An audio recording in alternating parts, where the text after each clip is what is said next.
Enrolled Acts.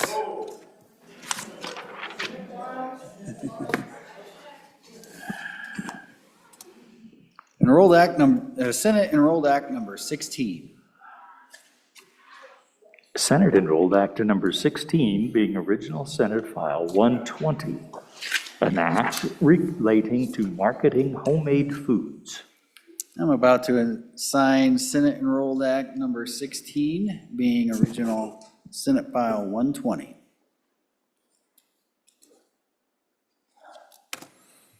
I have so signed. Senate Enrolled Act number 17. Senate Enrolled Act number 17 being original Senate File 88, an act relating to the Wyoming Wildlife and Natural Resource Funding Act. I am about to sign Senate Enrolled Act number 17, being original Senate File 88. I have so signed. Messages from the House. From the House of Representatives, February 2025. Message number 324. Mr. President, Senate File 88, 2025 large project funding passed the House on third reading. Ayes 59, noes 2, excused 1. It's message number 324. Message number 325.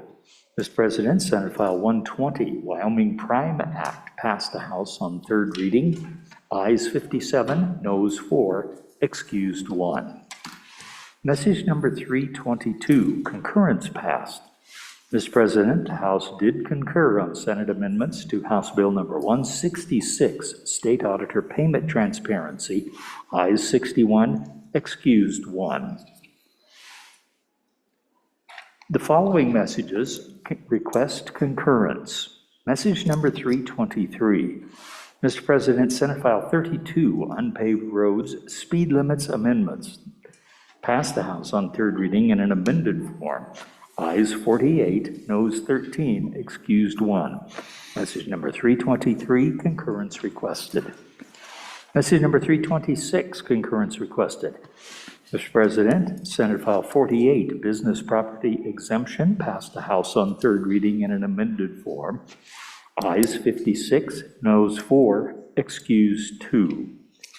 Message number 327, concurrence requested. Mr. President, Senate File 33, non-citizen driver's license and ID card revisions, passed the House on third reading in an amended form. Ayes 53, noes 7, excused 2. Message number 328, concurrence requested. Mr. President, Senate File number 63, State Lands Fencing 2, passed the House on third reading in an amended form. Ayes 50, noes 8, excused 4. The House respectfully asks the Senate to concur by adopting amendments. Signed, Katie Talbot, House Chief Clerk. Thank you, Randy. Concurrences. Oh, before we go to that, Senator Cooper, Privilege of the floor. floor is yours, sir. Ladies and gentlemen, we've had another case of rustling here in the Senate, and I'm gonna admit to it. I did it myself, and I've already transferred ownership of the cattle, and they're transferred to two of my friends, new friends in the gallery up here, Liam and Zoe McGinnis. Stand up, Zoe. We can see you. So I asked Liam where they're from. I just got him a little bit ago. He said he's from Evanston all the way across the state, but they live here now. So, and Liam and Zoe brought their mom and dad with them, and I'd sure like to welcome them to the Senate. All right.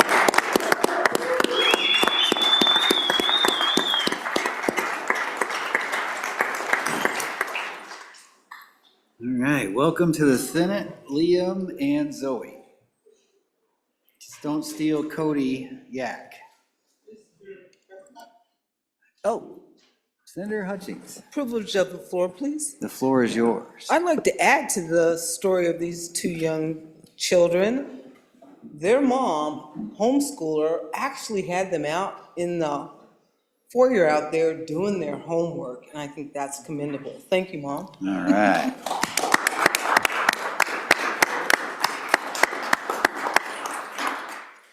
All right. Okay, back to concurrences. Senator McEwen, are you ready on message 326? I'll have it read in. February 20, 25.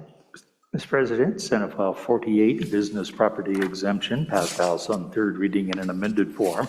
Ayes 56, noes 4, excused 2. House respectfully asks Senate to concur by adopting amendments. Senator McEwen. Mr. President, I would urge everybody to vote aye on the amendment. Move it, please. No. I need to move Senate File 48, Business Property Tax Exemption. Don't think that's quite the motion. Move concurrence. I would move my concurrence and put your number in there, yeah.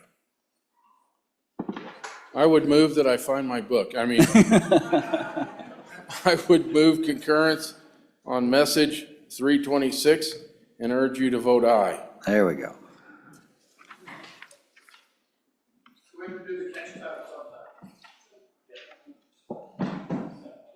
It's Senate File 48, Business Property Tax Exemption. Okay. It's a simple amendment on line 1, page 1, line 16, and page 2, line 1. They deleted 50,000 and inserted 75,000. So in other words, the first 75,000 of personal property tax will be exempt.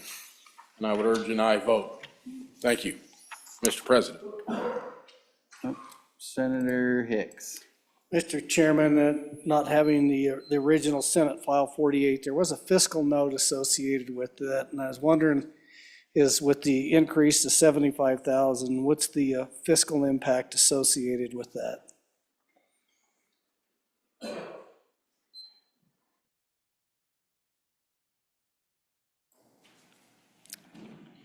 Anybody else? Senator Case.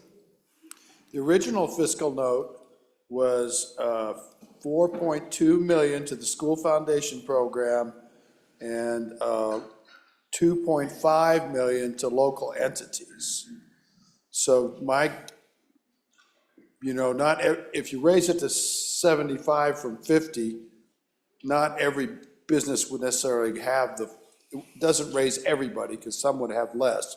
So it's going to be something less than 50% more, but that would be 6 million perhaps to the school foundation and, 3.5 million or so to local governments. But that's just a rough guess, and you understand how I just did it. So this is real money. This is property that business employs to make money.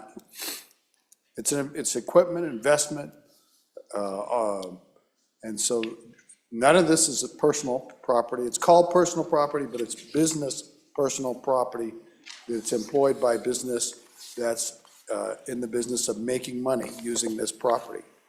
I would hope, I voted against the bill from the beginning. I'll be a no today. Senator Rothfuss. Thank you, Mr. President. On against concurrence. 50,000 was an awful lot, and I think we all support this concept of trying to find a way to reduce the burden on tangible property, personal property. But, Mr. President, at the same time, when you get to 75,000, the discussion that we had about creating multiple LLCs or a series LLC to shield a large amount of property from tangible personal property becomes even more of an attractive option. There's no cure for that loophole. In the amendments over on the House side, nothing has changed. So I think we're going to realize a much more significant fiscal note on this, because it is now worth the effort to create multiple entities, all owned by the same individual or individuals, to screen assets from any tangible personal property. So I guess I would actually be surprised, Mr. President, if that wasn't dramatically exploited over the next few years. The larger this number is, the more that's a reasonable approach. And with the single series LLC, you could set up, $7.5 million, $75 million worth of tangible personal property screened for just a, few dollars filing fee. And you're perfectly legal at that point. You're literally not doing anything problematic. It is how the system is designed. If we pass this, 50,000 was a struggle, 75,000 is even more of a challenge, Mr. President. Thank you, Senator. All right, back to you, Senator McEwen. Thank you, Mr. President. I just point out that this bill and this exemption helps small businesses, the backbone of our economy. It's also a self-reporting tax. If they were going to cheat on it, they already would be. And I don't think anybody's going to go to the extent of forming all these LLCs for a $75,000 tax exemption. I think it's a very good bill. It helps our small business community, and it'll make a big difference in our local economies. And once again, if somebody's going to cheat on tangible personal property tax, they're going to cheat on it. So once again, I ask you vote aye on the concurrence. Okay, the motion is that the Senate do concur on Senate File 48 and vote aye. The Chief Clerk will please call the roll. Concurrence roll call vote, Senate File 48. Anderson? No. Barlow? Aye. Boner? Aye. Brennan? Aye. Aye. Case? No. No. Cooper? No. No. Crago? Aye. Crum? Aye. Dockstader? Aye. Driscoll? Aye. French? Aye. Guru? No. Hicks? No. No. Hutchings? No. Ide? Aye. Jones? No. Cole? No. Landon? No. Larson? Aye. McEwen? Aye. Nethercott? Aye. Olson? Aye. Pappas? Aye. Pearson? Aye. Rothfuss? No. Salazar? Aye. Schuler? No. Scott? Aye. Smith? Aye. Steinmetz? Aye. President Beitman? Aye. Aye. Closing vote. Closing. Vote closed. Senate File 48, 20 aye, 11 no. By your vote, you have concurred on Senate File 48.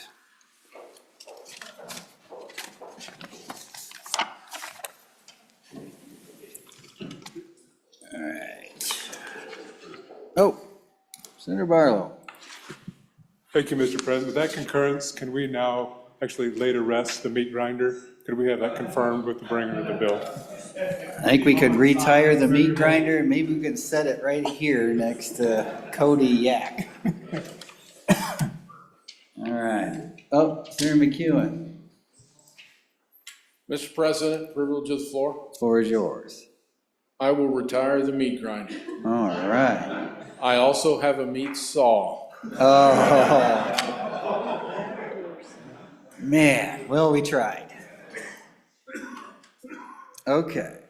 Oh, Senator Hicks.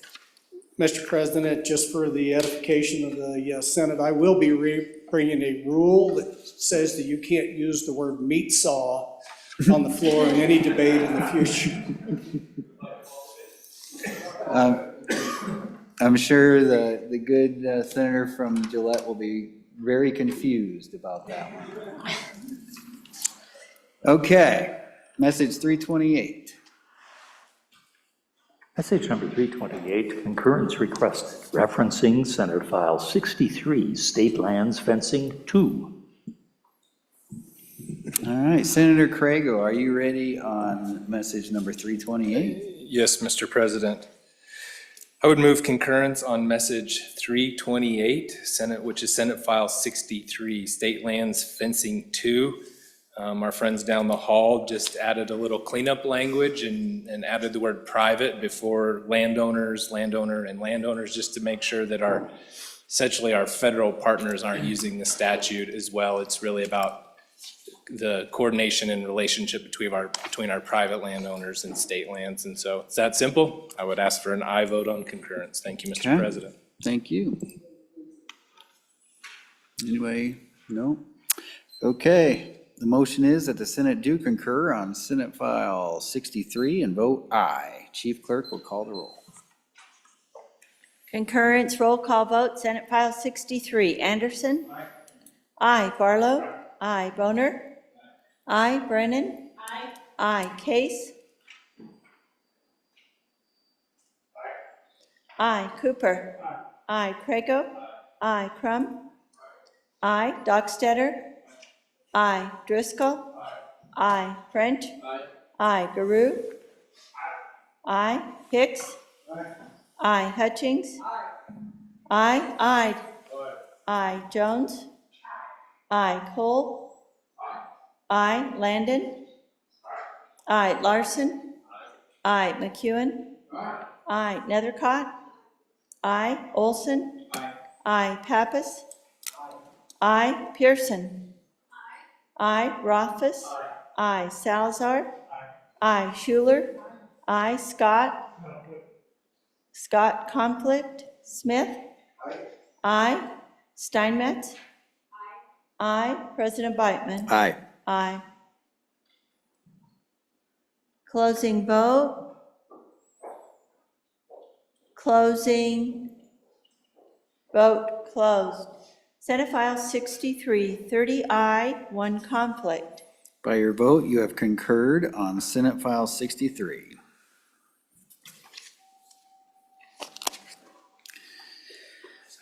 House bills on first reading. Oh, wait, we've got another concurrence. Hot off the presses.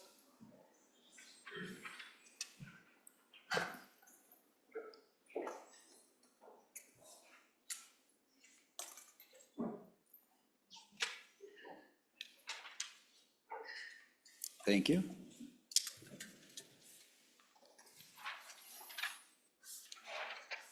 Senator Olson, are you ready on message 317? All right, we'll read it in. Message number 317, concurrence requested. Referencing Senate File 6, residential property removal of unlawful occupant. Senator Olson. Thank you, Mr. President. I move message number 317 and ask for your aye vote to concur. This is really, this is probably actually a good catch in the bill. It's a really simple change.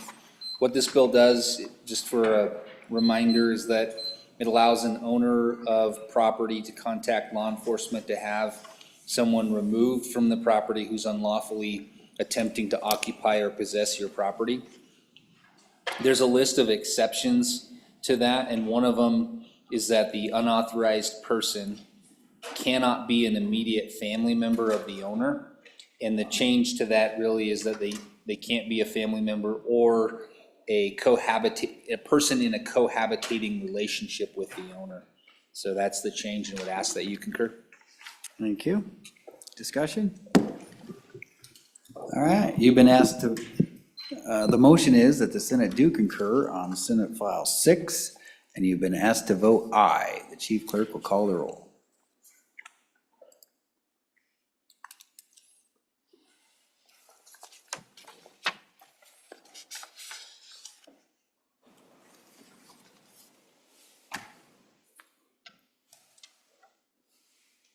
Concurrence roll call vote, Senate File 6. Anderson? Aye. Barlow? Aye. Boner? Aye. Brennan? Aye. Case? Aye. Cooper? Aye. Prego? Aye. Crum? Aye. Dockstetter? Aye. Driscoll? Aye. French? Aye. Garou? Aye. Hicks? Aye. Hutchings? Aye. Aye. Aye. Jones? Aye. Cole? Aye. Landon? Aye. Larson? Aye. McEwen? Aye. Nethercott? Aye. Olson? Aye. Pappas? Aye. Pearson? Aye. Rothfuss? Aye. Salazar? Aye. Schuler? Aye. Scott? Aye. Smith? Aye. Steinmetz? Aye. President Reitman? Aye. Aye.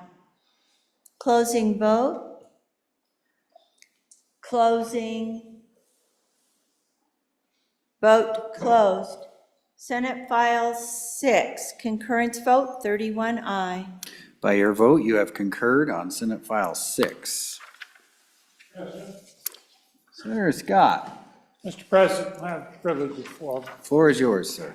Mr. President, I rise, sometimes in these concurrences, I've had a little difficulty following exactly what goes on because we don't get enough an explanation of what the bill is all about to make sense out of what the explanation of the amendments.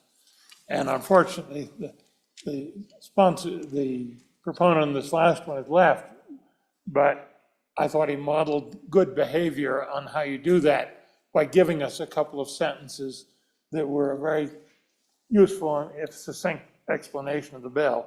So, Mr. President, I really rise to compliment the senator in the previous bill and to say we all ought to be a little careful about that because it is sometimes hard to catch up to, okay, what are we really doing right now on these concurrences?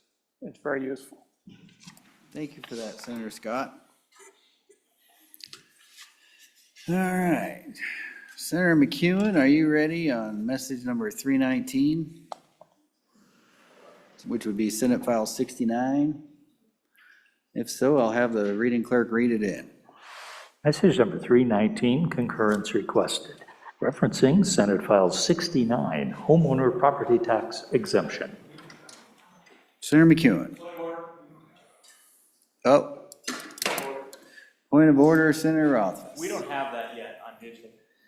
It's so hot off the press that It it's is not. so hot. Ouch, that thing's hot. Burning. Okay. All right. We will hold off on message 319 until everybody has a chance to read it. I think that would be wise. She's working on it right now.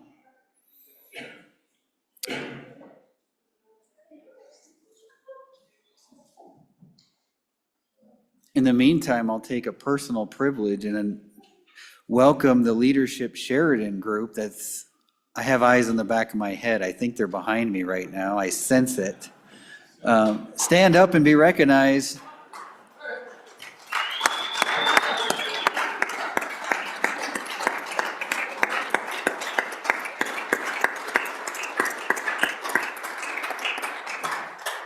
Traveled all the way down from God's country to keep an eye on you people. Senator Case. Thank you, Mr. President. If we have a minute, I thought you might like to know the Cubs are creaming the Dodgers in Oh, the first game wow. of the year. There it is. There it is. Biggest payroll in baseball, and they're getting creamed by the Cubbies.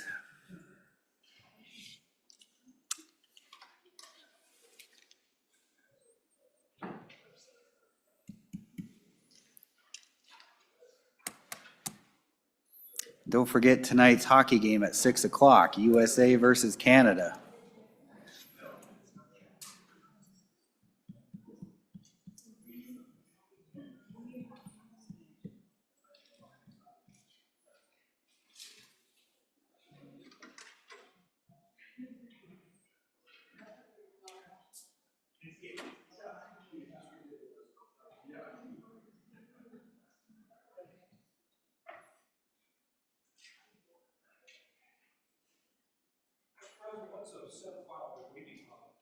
'69, 6-9.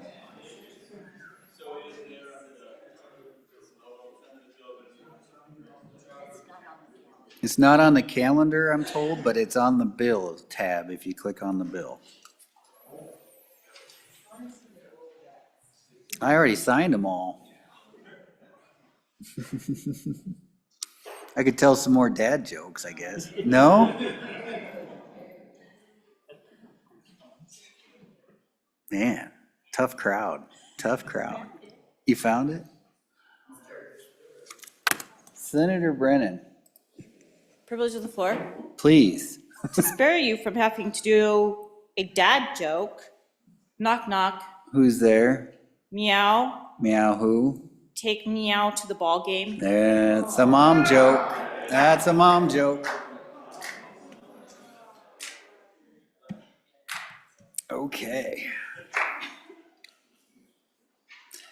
Are we ready yet on 69? It's there? We're good? Okay, Senator McEwen. Please explain, please move. Make your motion here and let's get on with it. I would move concurrence on message 319 and urge you to vote no. No. I'll explain. And it only took hours to get through the 21 amendments. This one deleted that one added this. So I'm just going to cover the changes instead of go through all the amendments. First change is they stripped out associated land. And that's kind of a big deal. We want that in there. They cut the limit or the percentage to 25%. That might be livable. And then they put 100 million backfill in it. That's basically the three changes they've made to this bill. I'd like to claw back at least on the backfill, and if not, the land. So I would urge a no vote. Thank you, Mr. President. Thank you, Senator McEwen. Senator Scott? Mr. President, I too arise to urge a no vote, but I would urge that the change from 50% to 25% is maybe the worst thing they did. And that ought to be a strong negotiating position in the Senate. Senator Rothfuss. Mr. President, I'd ask which amendment changed it from 50% to 25%. It was my understanding that 50% was where it is at, and that it remained at 50%. There were amendments that attempted to change that, but that it stayed at 50%. It's my understanding that the backfill is a 25% backfill, and that was where it was left. So I guess I would ask, and again, Mr. Chairman, to be clear, still vote no. I just think it's important that we ensure that we have the right information that we're looking at. I believe it's 50% backfill, only the residents, 25% backfill, 50% tax cut, only the land. And then one of the important provisions that I understand went on was it goes to 25% after the first 2 years in perpetuity. So that's a substantial difference, but that's a new addition. 50% cut for the first 2 years, 25% cut every year thereafter, 25% backfill. That's my understanding, so I'd ask if that's accurate. Senator Boner. Yeah, thank you, Mr. President. That is my understanding too, that's 50% up until tax year 2027, then it goes to 25%. My question is, what happens to the backfill at that time? Does it go away? Is it half that 25%? What happens to the backfill after we reduce the reduction, I guess? Thank you. Senator Jones. I had a question. Is it just the structure and not the land? That's what I thought it was, but please let me know if I'm wrong. But I thought the senator from the ivory tower said the opposite. I think he might have misspoke. Yeah. Okay, Senator Scott. Mr. President, this is a major bill. We've still got significant time left in the session. We're not up against any practical deadlines. Would it be appropriate to ask this bill be laid back until tomorrow morning or something so we could make sure, because it seems to me there's a good deal of confusion over the facts of what was actually done, and this is a super important bill. Senator Case wishes to speak. Mr. President, with regard to that suggestion, you know, it's a workable suggestion, but this is just a concurrence. The worst that happens is we vote no, and they go talk about it and decide they were right, and they come back and say, we've looked it over, and we now recommend that the Senate vote aye. That'd be the, you know, we've got lots of time on the bill, might go back a couple different times on this one. It's that important, so might as well get started. Thank you. Senate Vice President Salazar. Thank you, Mr. President. I would just like to agree with the Senator of Fremont County. This is a major bill. I think we can do better. I'm going to be voting no on concurrence, but let's start the discussion. Let's go. We have many options. I will tell the members we can do better. I think we will do better, and I'll leave it at that. But I think we should vote today, non-concur, and let's move on. Let's get on with it. Senator Barlow first. Thank you, Mr. President. I too agree non-concurrence is appropriate. I'd also say, Mr. President, I think you may be also aware of this, that I think our staff is actually preparing a copy that is enrolled so that we will be able to actually read in the amendments as adopted in an unofficial form and understand the context of what those did in the bill. So, Mr. President, any comment you would have, but that would be, hopefully, that's what something that is occurring on behalf of the Senate. Thank you. Yes, it is, and we appreciate our staff, and hopefully they can make heads or tails of all this. Yes, sir. Senator Scott. Mr. President, they got me persuaded to. I will withdraw any request. Okay, thank you, sir.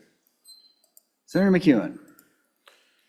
Mr. President, first I want to thank the senator from the ivory tower catching my mistake. I appreciate that. It does not include the land or the outbuildings right now. So that's definitely not in there. I think the only thing I got tripped up on was the first 2 years are at 50%. And now I'm going to say with 90% certainty that when it goes to 25, the backfill will go away. But if you get a chance to read through it, I would ask you just to show me a little bit of grace as you read through it and tell me what you think of 21 amendments that delete and undelete. Thank you, Mr. President. Oh, and I also still urge a no vote. Thank you, Mr. President.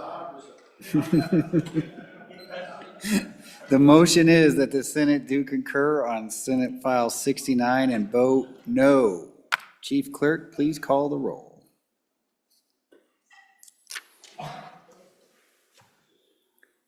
Concurrence roll call vote, Senate File 69. Anderson? No. No. Barlow? No. No. Boner? No. No. Brennan? No. No. Case?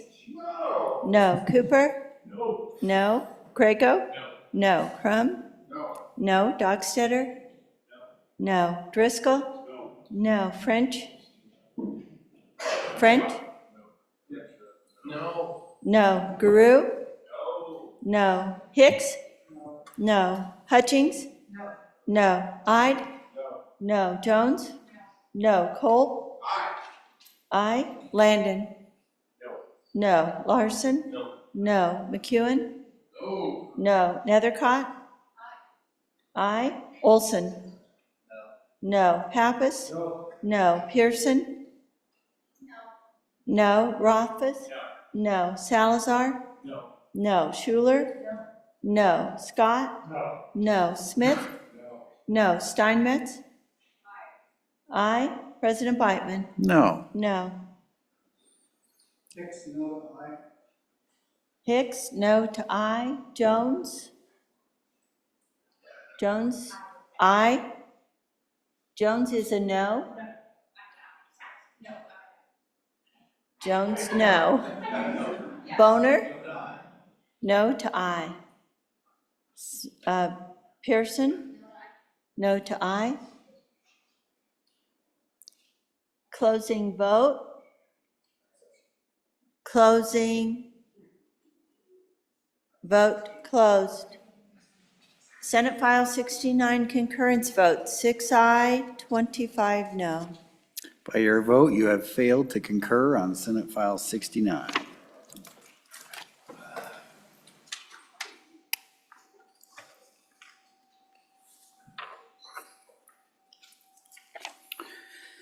All right, message 327.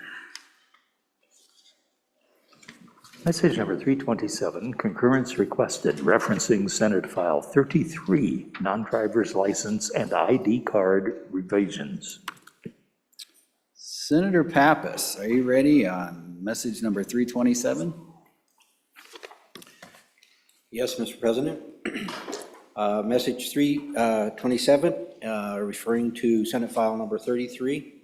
This is the bill that came to you regarding the non-citizen driver's license and ID card revisions. If you recall our conversation, on the card, the original language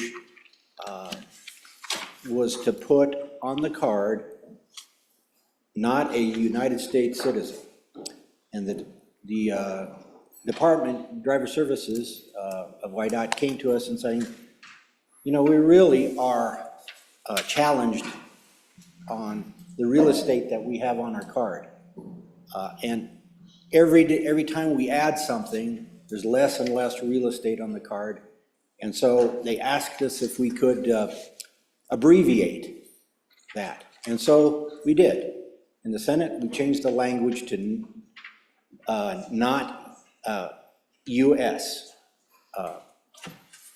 The House, the body down the hall decided to add the word citizen back in, filling up that top line or wherever they decide to put it.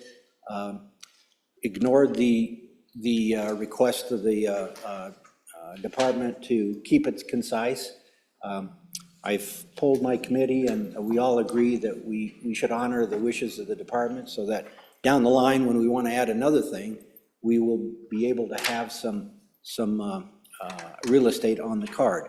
So again, not a big change, but one that will help us out down the line. I would ask that we kindly vote no on this, and we'll get together with them and see if we can convince them that we should just abbreviate it.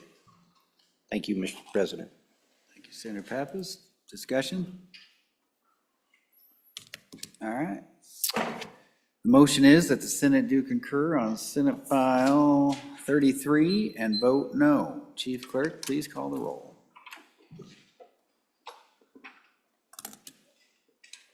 Concurrence roll call vote, Senate File 33. Anderson? No. No. Barlow? No. Boner? No. No. Brennan? No. No. Case? No.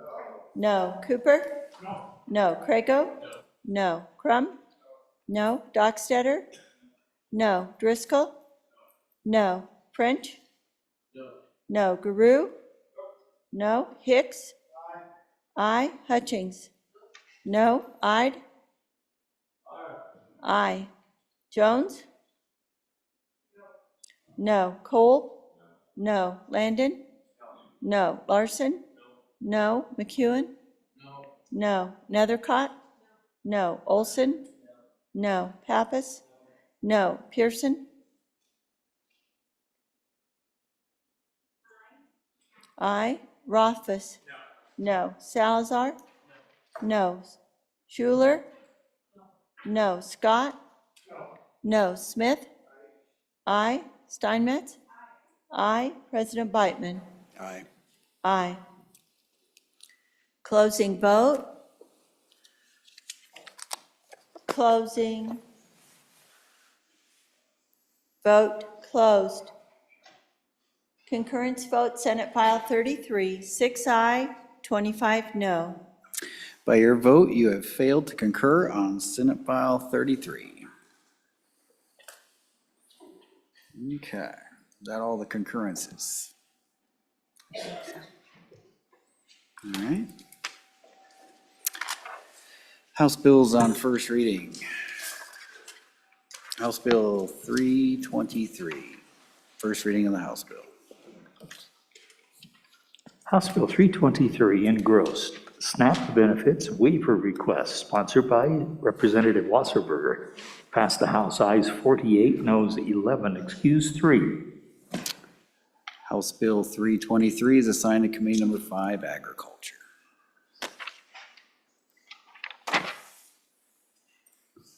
Reports from standing committees. February 19, 2025, Mr. President, Committee Number 7, Corporations, Elections, and Political Subdivisions, to whom is referred House Bill 173 engrossed, Independent Candidate Requirements, respectfully reports same back to the Senate with the recommendation that it do pass amended. Ayes, Senators Boner, Dockstader, Landon, and Steinmetz. No, Senator Case, Chairman.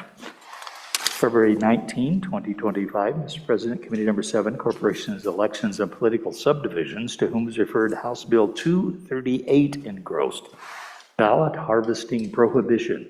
Respectfully reports same back to the Senate with the recommendation that it do pass amended. Ayes, Senators Boner, Dockstader, Landon, and Steinmetz. No, Senator Case, Chairman. The following reports are dated February 20, 2025. Mr. President, your Committee Number 5, Agriculture, State and Public Lands, and Water Resources, to whom is referred House Bill 32 engrossed, What is a Woman Act? Respectfully reports same back to the Senate with a recommendation that it do pass. Ayes, Senators French, Ide, McEwen, and Pearson. Excuse Senator Crago, Senator French, Chairman. Committee Number 5, Agriculture, State and Public Lands, and Water Resources, to whom is referred House Bill 219 engrossed, County and Municipal Roads on State Lands, Easements Granted. Respectfully reports same back to the Senate with a recommendation that it do pass amended. Ayes, Senators French, Ide, McEwen, and Pearson. Excused Senator Crago, Senator French, Chairman. Your Committee Number 5, Agriculture, State and Public Lands, and Water Resources, to whom is referred House Bill 221 engrossed, Bighorn and Domestic Sheep Relocation, Effective Date Repeal. Respectfully reports same back to the Senate with a recommendation that it do pass amended. Ayes, Senators Crago, French, Ide, McEwen, and Pearson. Senator French, Chairman. Thank you, Randy. Senator French, do you have a re-referral for me?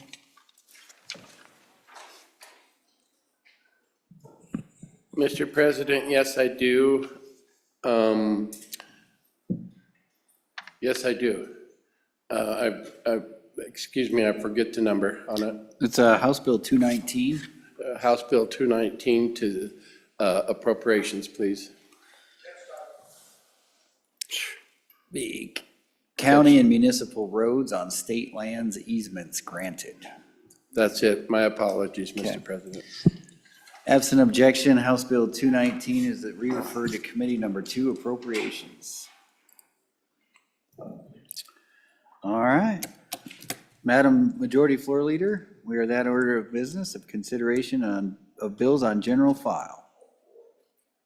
Mr. President, I move that the Senate resolve itself into Committee of the Whole. You have heard the motion. All those in favor say aye. All those opposed, no. Motion carries overwhelmingly. Senator Dockstader. The doc is back. Let's get to work. Swing that gavel. First bill up for consideration is House Bill 46. Please read it in.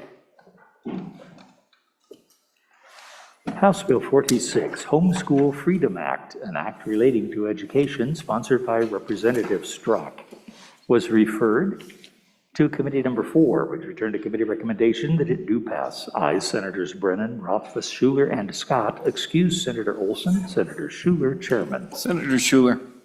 Thank you, Mr. Chairman. I move that when the Committee of the Whole rises to report it, do so with the recommendation that House Bill 46 do pass, and the good senator from Cheyenne is going to explain this good little bill. We got a lot of good senators from Cheyenne. Okay, there we go. Senator Brennan. Thank you, Mr. Chairman. We have before us here House Bill 46, the Homeschool Freedom Act. Mr. Chairman, for full transparency, I do want to let everybody know I have 4 kids and one of them is homeschooled, but this is a big class of people, so I don't believe there to be a conflict. Now for an explanation of this bill. currently in Wyoming law, parents are required to submit their curriculum to the local school districts. This bill repeals that. This bill would give the right to homeschoolers without any government overreach. There's currently 11 states that do not require this. Wyoming would be the 12th one by repealing this. In testimony in the Education Committee, we heard from both the superintendent and the school boards that they are both in support of this act as it gets rid of a layer of bureaucracy. Both the state boards and the homeschoolers testified that this is a little bit confusing. Both the homeschoolers said, when we start, we don't really know what we're supposed to do. And the school boards said, we get this stuff, but we're not really sure why, and it just is confusing for all of us. So some of the questions that came up regarding this bill, what about children how does this affect children being able to play public school sports? It doesn't. That is not in this statute. It's in Wyoming statute 214506, so homeschooled children would still be able to play sports. What about the interaction between this bill and the education savings accounts? Those are separate classes. The education savings account students are education savings account students that are home educated, and they fall under the rules in the education savings account section. This would only apply to traditional homeschooled students who do not take the ESA funds. Another question that arose is what about neglect and the department's ability to investigate neglect? The department that does those kinds of things in child cases said that they don't have an issue. They would have to change a little bit of how they did things, but they didn't see that to be a problem. There's also, this does not change the process if a student is in a public school and then they're pulled out to be homeschooled. That's farther down in statute, and so the parents would still have to notify the public school if they're withdrawing a person from public school to homeschool them. And this does not touch the compulsory attendance laws, so that is not something that is an issue for them either. I think that covers more than the bill. It covers a lot of the questions. However, if you guys have any further questions, I'd be happy to answer them. Discussion on the bill, Mr. Vice President Salazar. Thank you, Mr. Chairman. I just want to compliment the Senate Education Committee. They heard testimony. Even though it's a one-page bill, I think it's a win-win. It truly lives up to its title, Freedom Act. So again, I want to compliment the Senate Education Committee for all their work on this. Further discussion? Further discussion? Chairman Schuler, go ahead. Thank you, Mr. Chairman, and just, the good senator did a great job explaining this bill. We always say when they come in and it's just a quick little easy bill, I always say, oh, no, don't say that, but it really is. And I think it does allow just exactly what it says in the title. It allows the homeschoolers to have the freedom to be able to take care of their kids and do what they need to do. I did want to just expand a little bit on the notification when students are in the public school. The reason for notifying that public school that they maybe the parent wants to take that child out, it's basically so that the public schools then don't get dinged, not knowing that student's gone for a dropout, and that does affect their scores in terms of, the dropout rates. So that's really the reason for that, and I think it's not a bad thing. But I think the way the bill came out in great shape. Like I said, the good folks up here in the gallery who used to be from Evanston, I'm still kind of mad at them for moving, but they're homeschoolers, and one of them is my former students up there, and they do a great job. And I think if you get a chance to visit with their kids, you'll find out what great homeschool parents they are. So I hope you'll pass this bill. Further discussion? What? We got Senator Roth. Let's go ahead. Thank you, Mr. Chairman. I'll just note on for the bill, it clears up some bureaucracy, which is totally unnecessary in statute. Basically, it requires a report, and then that report, from what we gathered, is not even necessarily reviewed, it's thrown away. This would remove that requirement, and that makes good sense, Mr. Chairman. Further discussion? Question being called. All those in favor of Senator Schuler's motion that when the Committee of the Whole rises to report, that it do so with a favorable recommendation of House Bill 46, say aye. Aye. Those opposed, nay. House Bill 46 is passed committee of the whole. Next bill up for consideration is House Bill 5. Please read it in. House Bill 5 engrossed, Fishing Outfitters and Guides, Registration of Fishing Boats, an act relating to game and fish, sponsored by the Travel Committee. It was referred to Committee Number 6, which returned to committee recommendation that it do pass amended. Ayes Senators Boner, Jones, Landon, and Schuler. No, Senator Hicks. Senator Landon, Chairman.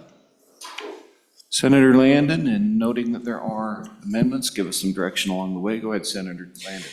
Thank you, Mr. Chairman. I would move that when the Committee of the Whole rises to report, to do so with a due pass recommendation on House Bill 5, Fishing Outfitters and Guides, Registration of Fishing Boats. There is a standing committee amendment. Mr. Chairman, if I could have that read in at this Please time. read it in. House Bill 5, Standing Committee Amendment Number 1 to engrossed copy, page 2, line 9 after. Senator Landon. Mr. Chairman, I would move that standing committee amendment and stand ready to assist the good senator from Sweetwater County. If you would have her explain the bill and the standing committee amendment, and I'll be a wingman. Thank you, Mr. Chairman. Senator Jones, go ahead. You've got support. Mr. Chairman, thank you. We are blessed in this state to have excellent fishing opportunities across our entire state. But unfortunately, our fisheries are overutilized and our fish population are suffering. Approximately 90% of the use on the major waterways is commercial in nature. Currently, the Game and Fish has no way to track, monitor, license, or regulate the commercial activities in any way. The lack of regulation is now a major and unsustainable problem, which needs to be addressed. Efforts to regulate the commercial fishing industry is widely supported by industry, recreationalists, and businesses, and this is a serious fear that Wyoming is losing the quality of our fisheries. This bill grants the Game and Fish the opportunity to regulate commercial fishing activities. It grants them the ability to charge, permit, and if necessary, set limits on commercial uses. Examples of that could be that they can actually sell a sticker and would be like a two-part sticker. One sticker could go on the boat, one could go on the trailer. That way they can regulate and see actually how many of these outfitters are using different areas of our waterways at different times. The bill also forms an advisory board, and that advisory board is 7 members. 1 would be an appointment from each district, 2 from Wyoming-owned drift boat guide business owners. And the bill does allow for some landowner exceptions, similar to what is done for the hunting and outfitting. And if I move to that standing committee amendment, what that did is originally the bill was trying to give a little bit of leeway and preference to Wyoming residents, and unfortunately we were advised that that wasn't going to fly. So we took out the page 2, line 9, and 10 through 17, and then also on page 3, there was some more verbiage, and page 4. So basically that just took out anything that kind of gave a nod to Wyoming residents. So basically that is the crux of this bill. It's to just create some parameters and try to help our congested, overpopulated fishing areas. Senator, do you want to vote on the amendment? Oh, sorry. It's been moved? Yes. Ready? All those in favor of this first reading amendment, standing committee amendment number 1 to House Bill 5, please say aye. Aye. Those opposed, nay. Back on the bill. Anything else you want to say, Senator? Okay, questions, discussion? Mr. Chairman, Mr. Landon, and then to Senator Hicks. Go ahead. Mr. Chairman, thank you, and I will allow you to get over to another one of our committee members to address the Committee of the Whole amendment here in a moment. I just wanted to thank the good senator from Sweetwater County, good explanation of the bill, but also for her work along with the former chairman from Uintah County. They worked throughout the interim just passed on this issue. This is really an important bill in the world of outdoor sports, and so as you can tell, we struggled a little bit with the language as it came over here to the Senate. What we just passed on that standing committee amendment was some concerns by the Attorney General, and so we drew that back a little bit, Mr. Chairman, and that sets the stage for a conversation with the good senator from Carbon County, who can take you through the committee of the whole amendment. Thank you. Okay, let's go over to Carbon County. Senator Hicks. Mr. Chairman, could I have that standing committee amendment, committee of the whole amendment number 1 to House Bill 5? Please read it in. House Bill 5, Committee of the Whole Amendment Number 1 to engrossed copy, page 3, line 7, after. Senator Hicks, you want to move it? Mr. Chairman, I would move Committee of the Whole Amendment Number 1 to House Bill 5 and just provide a little bit of an explanation. There was some discussion in committee trying to figure out how to, this is an important issue in a lot of places in the state of Wyoming, just trying to get our hands around it, but also do it in a thoughtful way to kind of gradually move this in. So one of the things in the standing committee, or in the Committee of the Whole Amendment, when you get to page 3, line 7, it sets up an advisory board to the Game and Fish Department on this. Typically, every other advisory board or commission set up as a statutory advisory board by the legislature. We provide them per diem and mileage, and that's what that amendment does on page 3, line 7, just makes it consistent with what we do with every other advisory board within the state of Wyoming.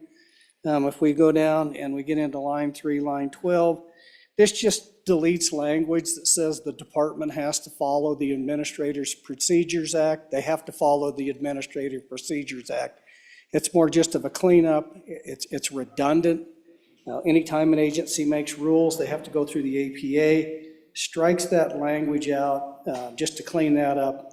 Also inserts that the department may have meetings around towns or communities affected by this instead of an absolute duty, because this could be a lot of meetings. I think you leave that up to the discretion of the department as to where this is a very important issue to have those meetings. Mr. Chairman, we go on down to the next section is very important when we get to page 3, line 17. Is we had an effective date on the bill, and that set up the advisory committee, but you have to give the department a little bit of time to actually set up the mechanism for registrations, online, printing the decals, the systems for collecting the fees and all that. So all that does is says that the department shall issue these and registration stickers. It gives them a time frame of January 1st to 2026. Testimony we had, that gives them the time to now to set up the electronic systems and everything to be able to deliver these programs. We move on down and onto page 3, line 20.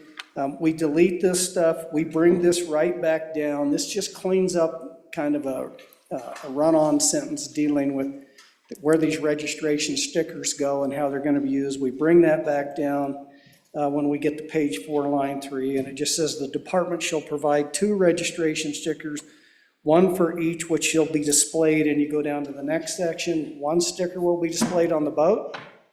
1 sticker will be displayed on the trailer. Mr. Chairman, that's pretty much the bill, and then the rest of the bill is effective immediately. So the department can start working with the industry to get the advisory committee set up.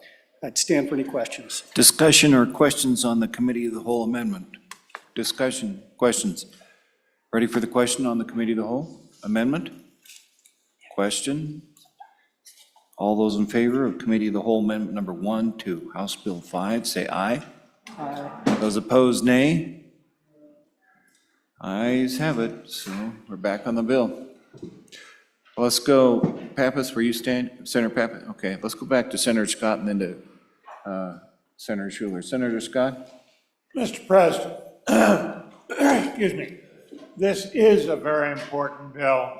The local people in my district tell me that the stretch of the North Platte River between Ray Reef Dam and the Casper city limits is arguably the best fishing, river fishing, trout fishing in the Rocky Mountain region now, because some other regions that were have been overfished.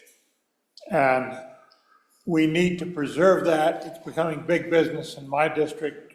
A number of people are guiding, a number of people have developed little resort-type places to cater to the fishermen that are coming in from out of state.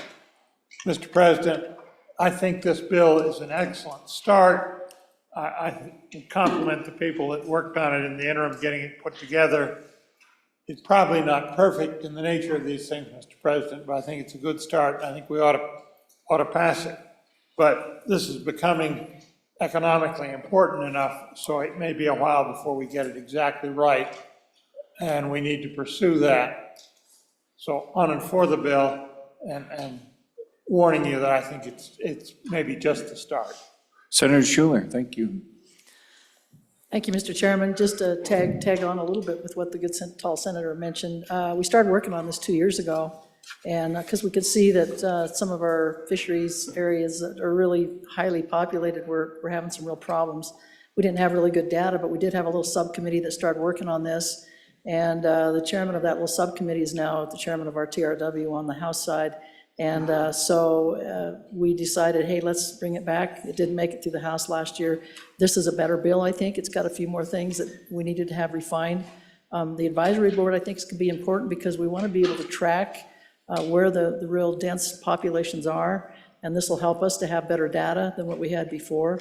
And again, this isn't going to affect everywhere in the state, but there are, 4 or 5 places that are getting really heavily fished, and it does affect negatively the experience of our Wyoming residents to just go out and fish, one day when one place is loaded up with all these commercial folks. So anyway, I think the bill is in good shape now. I think the amendments that we put on in our TRW committee are good, and hope you will support this bill. House Bill 5, Fishing Outfitters and Guides. Any further discussion?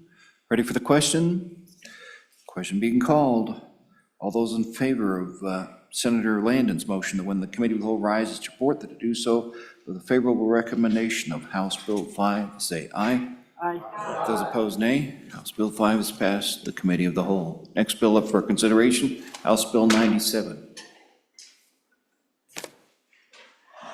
House Bill 97, engrossed, property conveyances near critical infrastructure, an act relating to Homeland Security sponsored by the Appropriations Committee, was referred to committee number 2, which returned to committee recommendation that it do pass. Ayes, Senators Driscoll, Garud, Larson, Salazar, and Smith. Senator Salazar, chairman.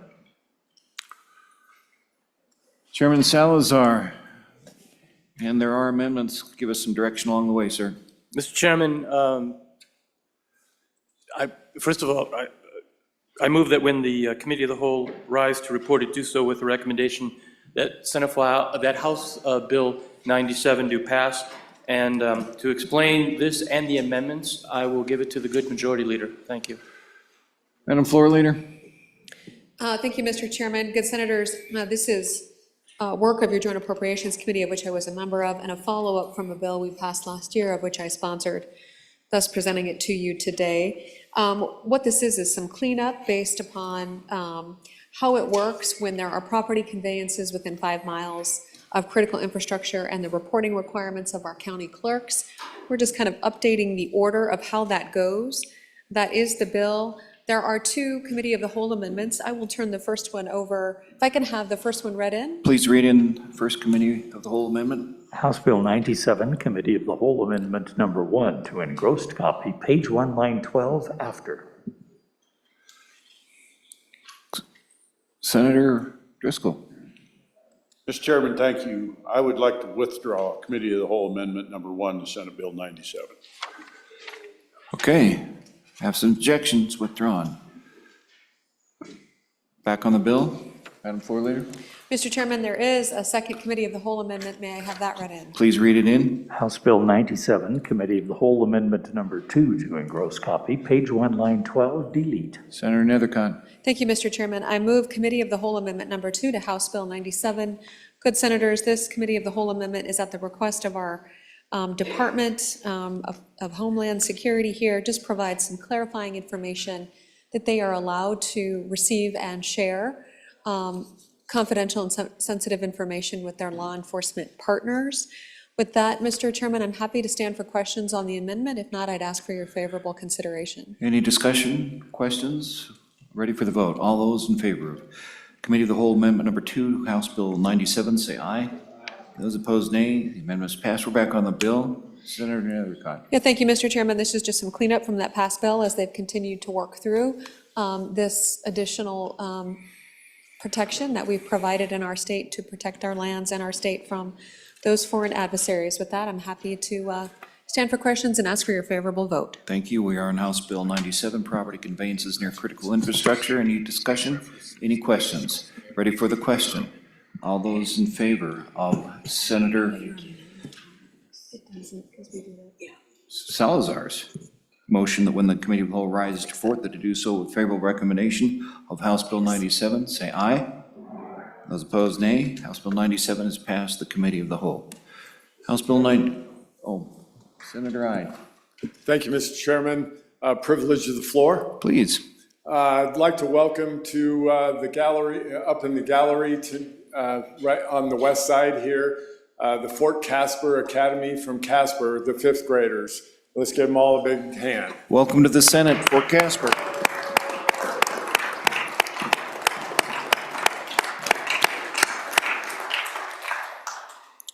Thank you. House Bill 33, please read it in.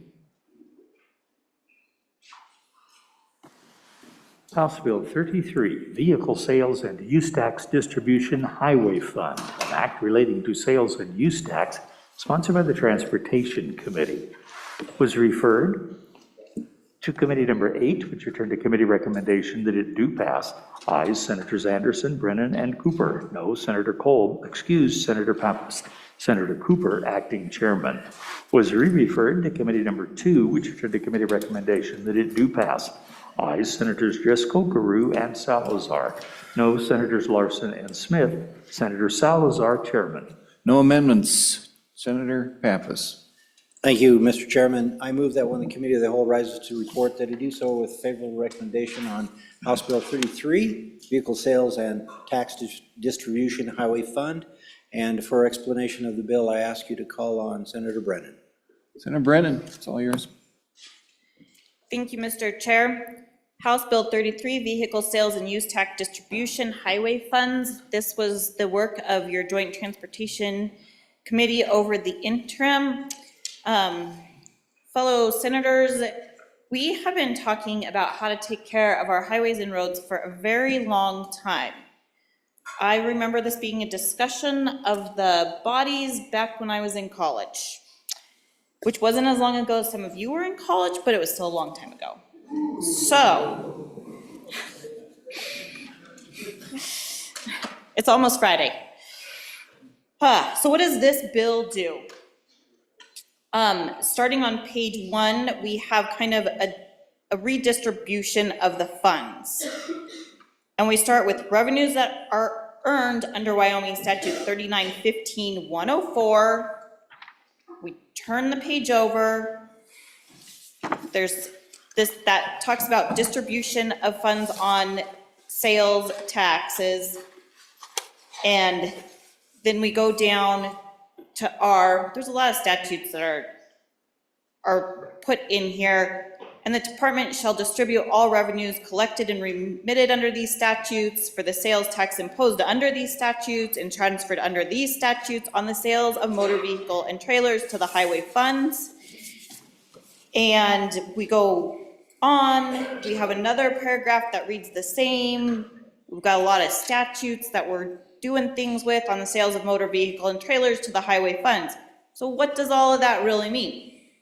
What it means is on the sales and motor vehicles and on some of these taxes for the sales of motor vehicles and trailers, that those would go, instead of to the general fund, they would go to the highway fund for use on improving our roads and other things. So why is this important and why do we care about this? funding for the department that takes care of our roads has been flat for basically 20 years. And they've got a lot less purchasing power than they did back in 2008. Currently, the department would need $464 million a year to match the statewide buying power that they had in 2010. Now, we all realize that that's not going to happen, but what can we do about this?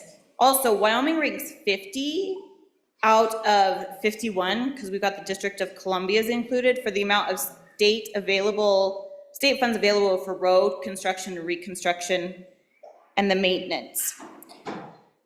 We do receive some federal funds, but it is important to know that some of these federal funds they're tagged for what they can use them on. So they can't be used for things such as routine maintenance like snow plowing, pothole repair, law enforcement, buildings, or the cost of equipment. I might note that back in 2004, a snowplow truck was about $111,000. Now it's almost $240,000 for a snowplow truck. So just in case you were wanting to buy a snowplow truck, little pricey. But we all saw the snow yesterday and we want snowplow trucks and snowplow drivers for sure. So currently, WYDOT is in a preservation only mode with our roads. And so they've been doing what they can to preserve the roads, but we can only preserve them and be in preservation mode for so long without it then costing us more to redo the roads, because the damage is gonna be greater and it's gonna cost more to actually get the roads up to where they need to be when we can do this.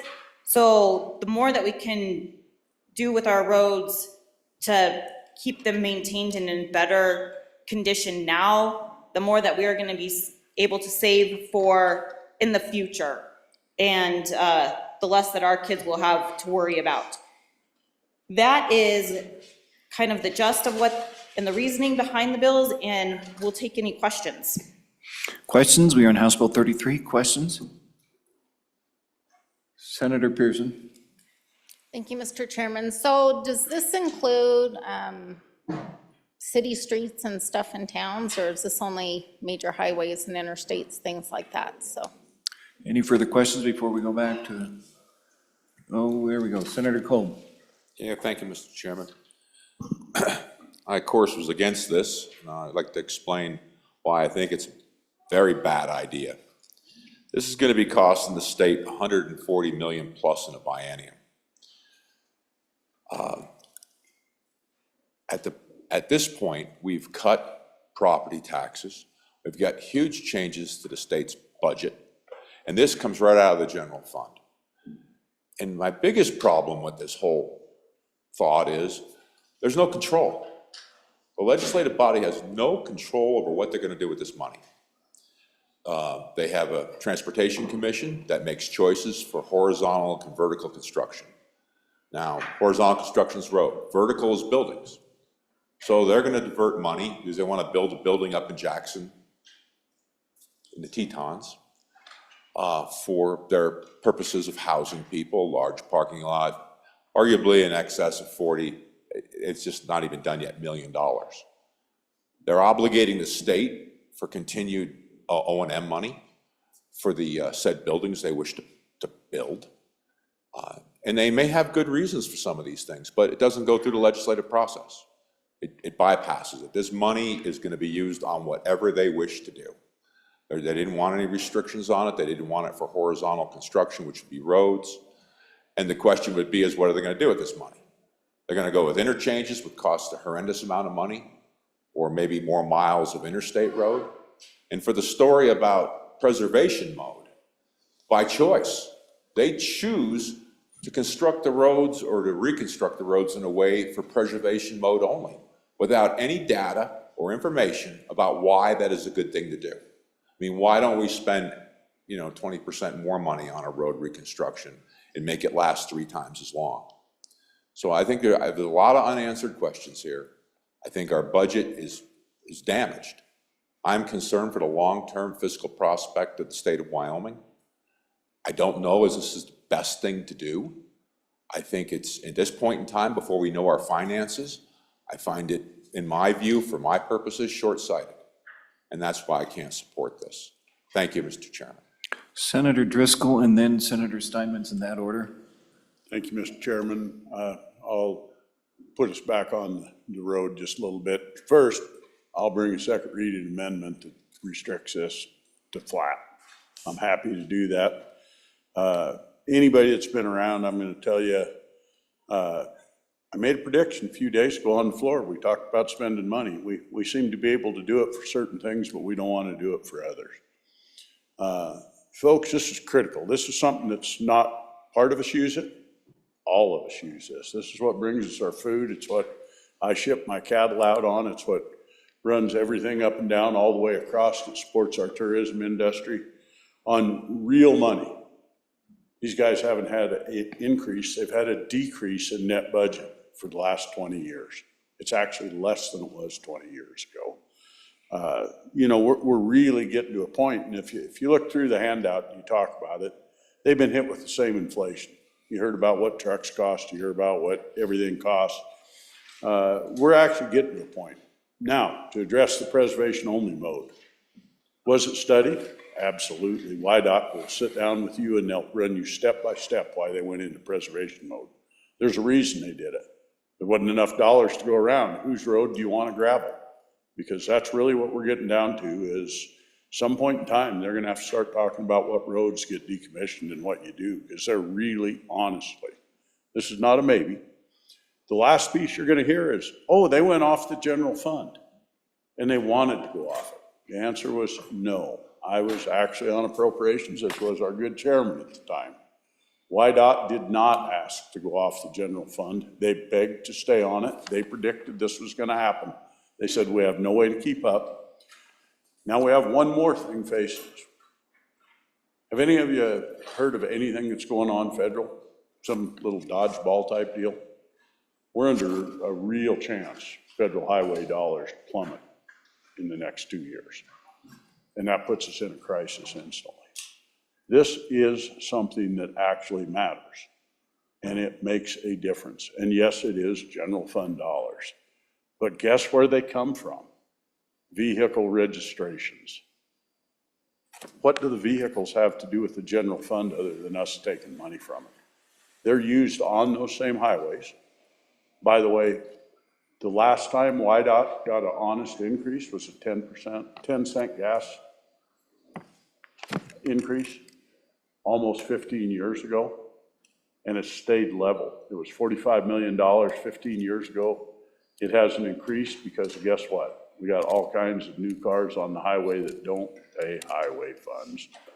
It's high time that they get some back. If you want to have roads, you want to have good roads, you heard 20% more. I suspicion it's more than that to do it right. These guys have done one heck of a job of staying where they're at. They're about to go underwater. And it's like a lot of other things we do. Pay me now, pay me later, but take your favorite trip home down a famous interstate in the south or one in the north, and when it gets where it beats your outfit to death, you will bitch. This actually is a good move for Wyoming. Senator Steinmetz.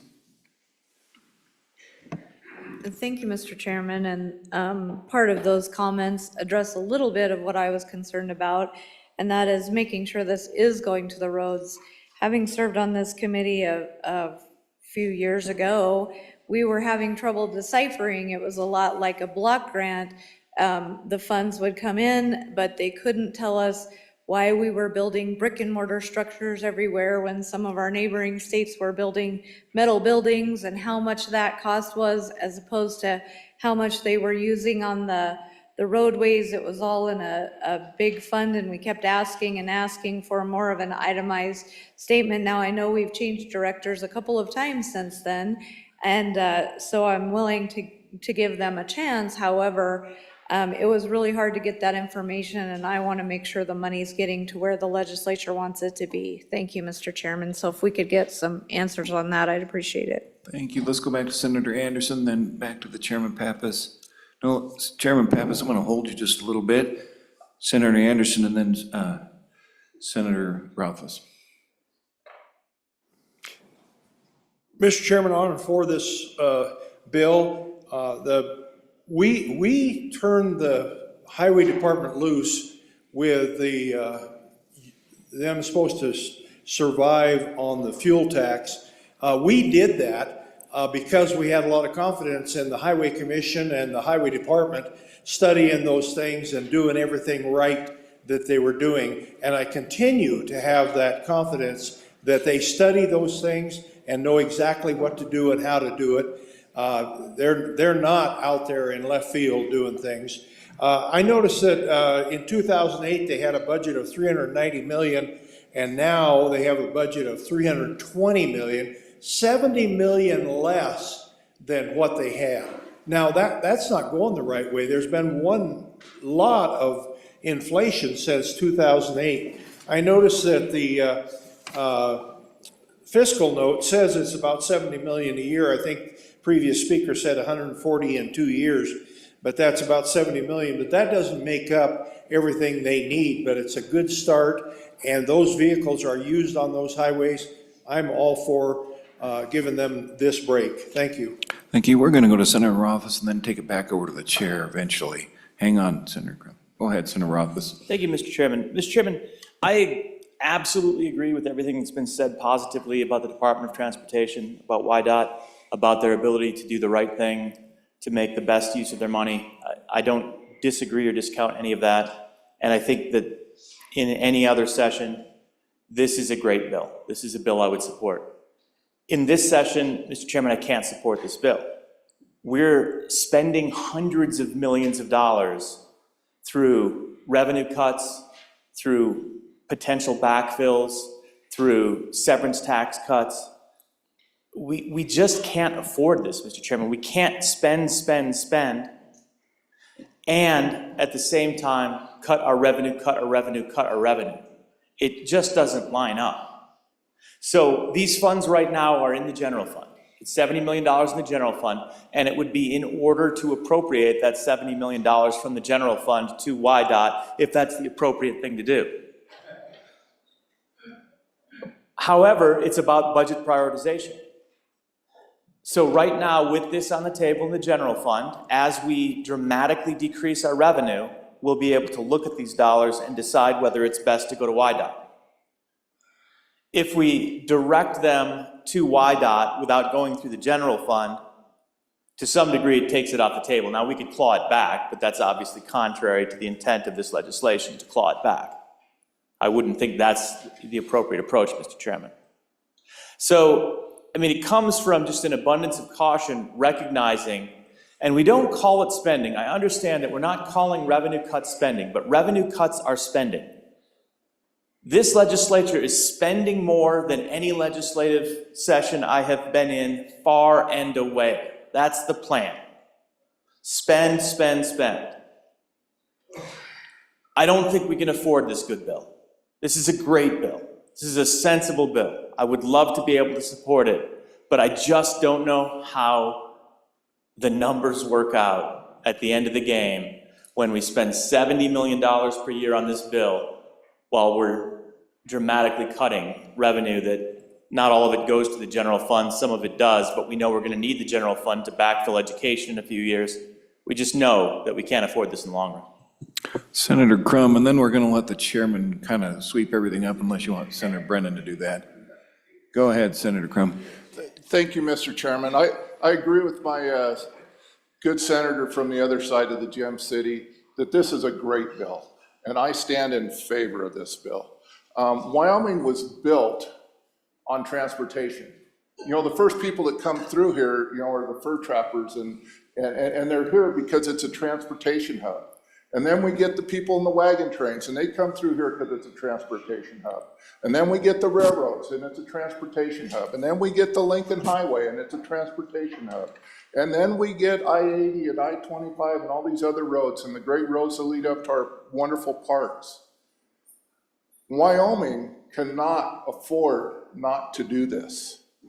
We need to maintain and build our roads. As a good senator from up in Natrona County said, we've got a great Department of Transportation who does a wonderful job managing the funds. Could things maybe be better? Yes, things can always be better, but they do a great job in managing our funds. We need this money in order to ensure our infrastructure is good, because we need to do new things on our highways. If nothing proves that, it's the accident last week on I-80, just on the north side of Green River in the tunnels. You know, we've been talking about years, building the second highway between the city of Rocks and the city of Green, and a way to transportation around it. And now we're stuck because we got a tunnel blown out. We've got a highway of death south of the Gem City that needs to be fixed.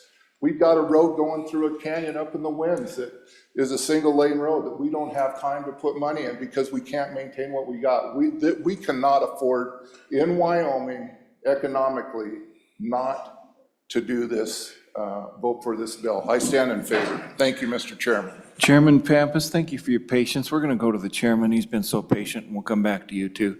Kind of wrap this up in this direction, and then we'll take a couple more comments, then we'll look for a vote.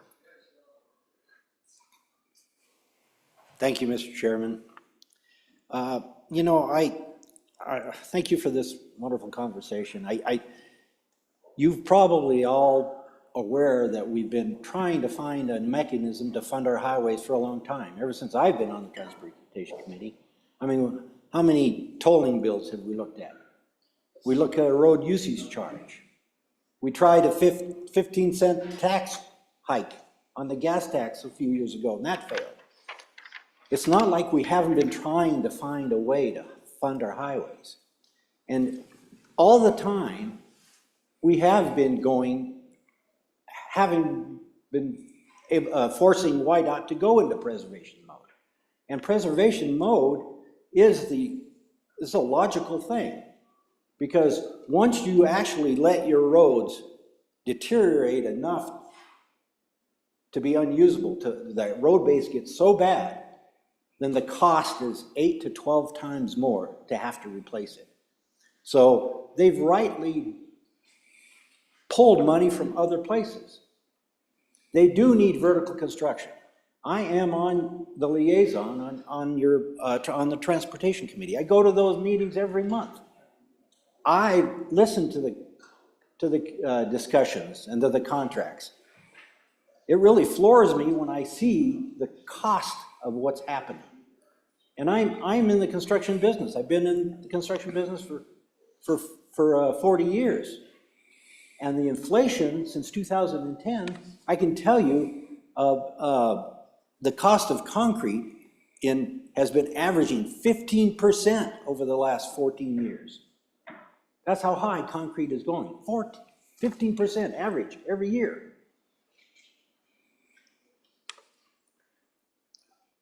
Unclassified excavation is 42%.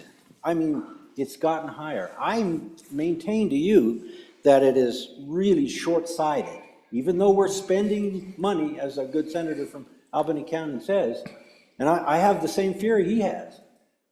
But if we don't put money in here now, I'm afraid we're going to be spending double, triple, quadruple the amount because of our short-sightedness. We really need to put some money in. They're more than this underwater. There was another bill that we had that would have brought another 110 million in. That died on the other side. Fortunately, this made it, in my opinion. I think that inadequately funding these roads are going to be economic travesty to all our economies, to tourism, to the ag folks, oil and gas. You and me, we need these roads. They are going to deteriorate. And they've been doing a good job pulling money out of buildings that they need to repair. And not only that, we also need some additional roads. We're not even thinking about that yet. There's some roads that maybe, Highway 59 needs to be fixed. 287, there's some issues there. The interstate. You know, we've been talking about bypasses around the Green River tunnels. We don't have the money to do those things. We need to think about putting money in. So I maintain that this is the right thing to do now. We took them off the general fund. At their highest point, they were $230 million out of the general fund. We took that away and said, do it on your own. Highway costs are this way. Federal reimbursements are this way. It's going the wrong way, folks. 70%, an average is 70%. State funding in all the other states averages 70%. 30% from the federal government. That's opposite here. We're putting only 35% of state money into our highways, and 65% comes from the federal government. And it's going downhill. We can't even, we would like to put in money for matching grants. We can't do that because we don't have the funding. I maintain the right thing to do is let's give them a little bit of money so we don't sink our economy.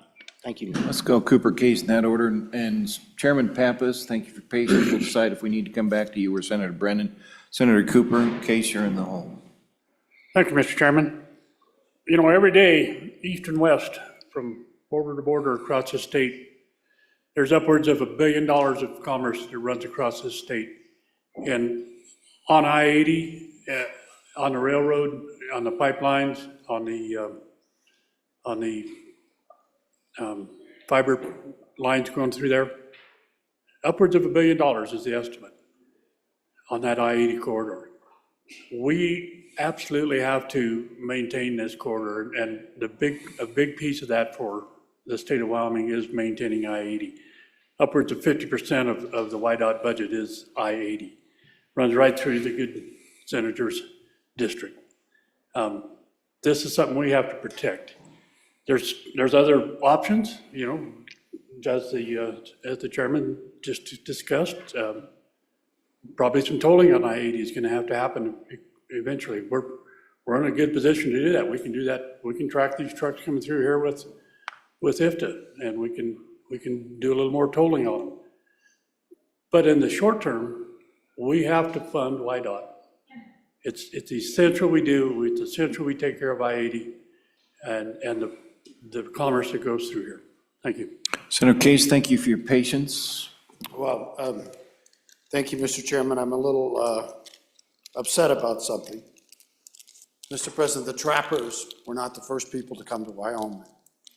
I have the great honor of representing the Northern Arapaho people and the Eastern Shoshone people, but Native American people have been in Wyoming for at least 11,000 years, maybe 13,000 years. The first Clovis points, all, you know, they were here.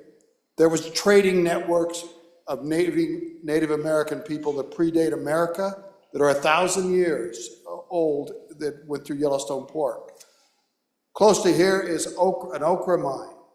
Okra from that mine has been found in East Coast tribal remnants, Mr. Chairman. We can't use rhetoric that says that we were the first people here or that trappers or whatever were the first people here, because it's just not true. It's insensitive to people that had a form of government that predates the state of Wyoming, and I'm proud to be their senator. Let's go to Senator Landon. Mr. Chairman, I know you want to wrap this up, but it is an important issue.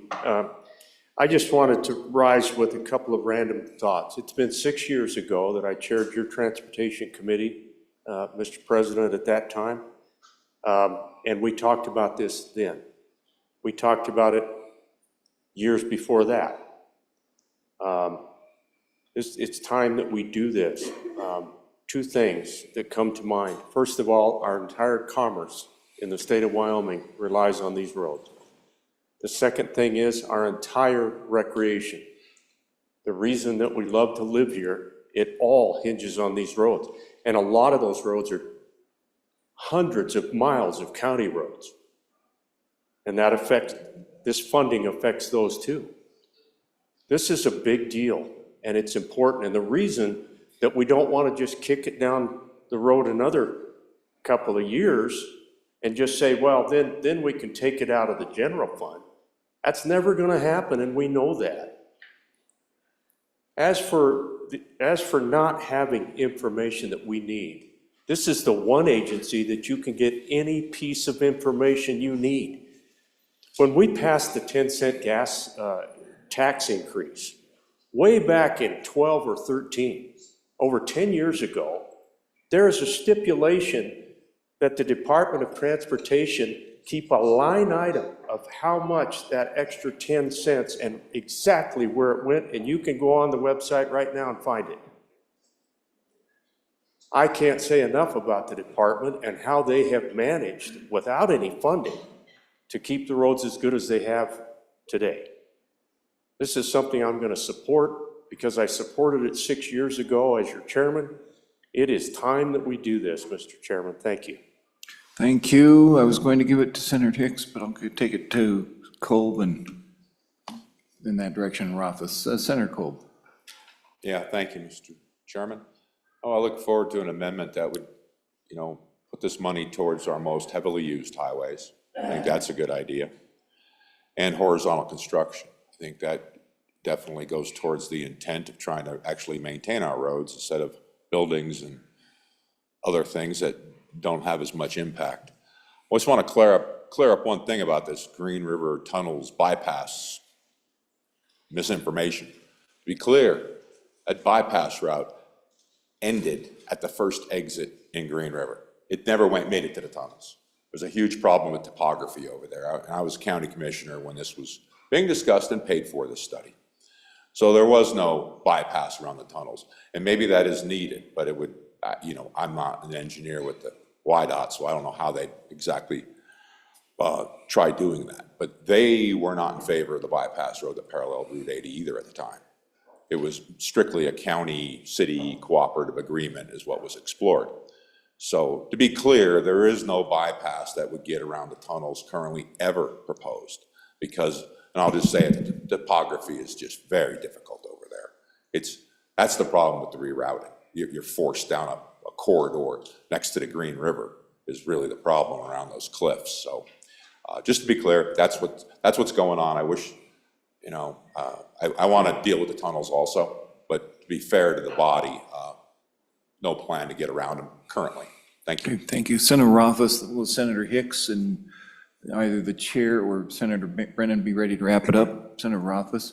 Thank you, Mr. Chairman. Again, I'll reiterate, I absolutely agree with everything everyone has said about how important our roads are and how we definitely should be spending money on our roads. That is all true.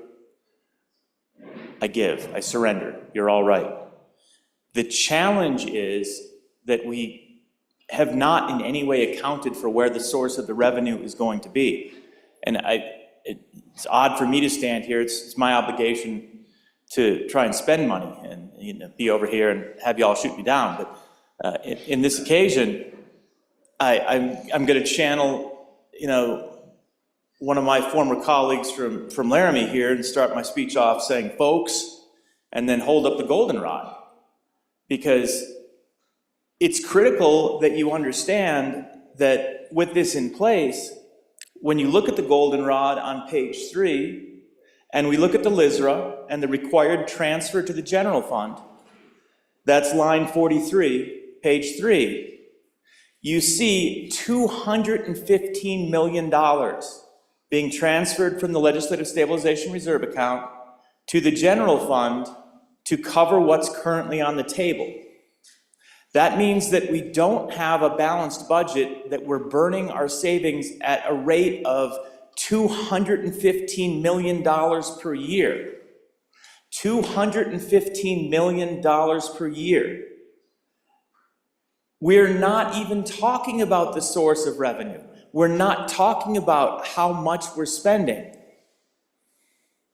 Everyone is enthused about the idea that we're going to cut taxes, but that means cut revenue, and that means try and figure out how to cover the bills. $70 million turns out to be a lot of money. And $70 million is a substantial but not complete portion of the 215. To be clear, Mr. Chairman, the 215 does include this $70 million because it is an active bill that has gone through a chamber, so you're going to actually see that on page 2, line 15, that it's already accounted for in the general fund.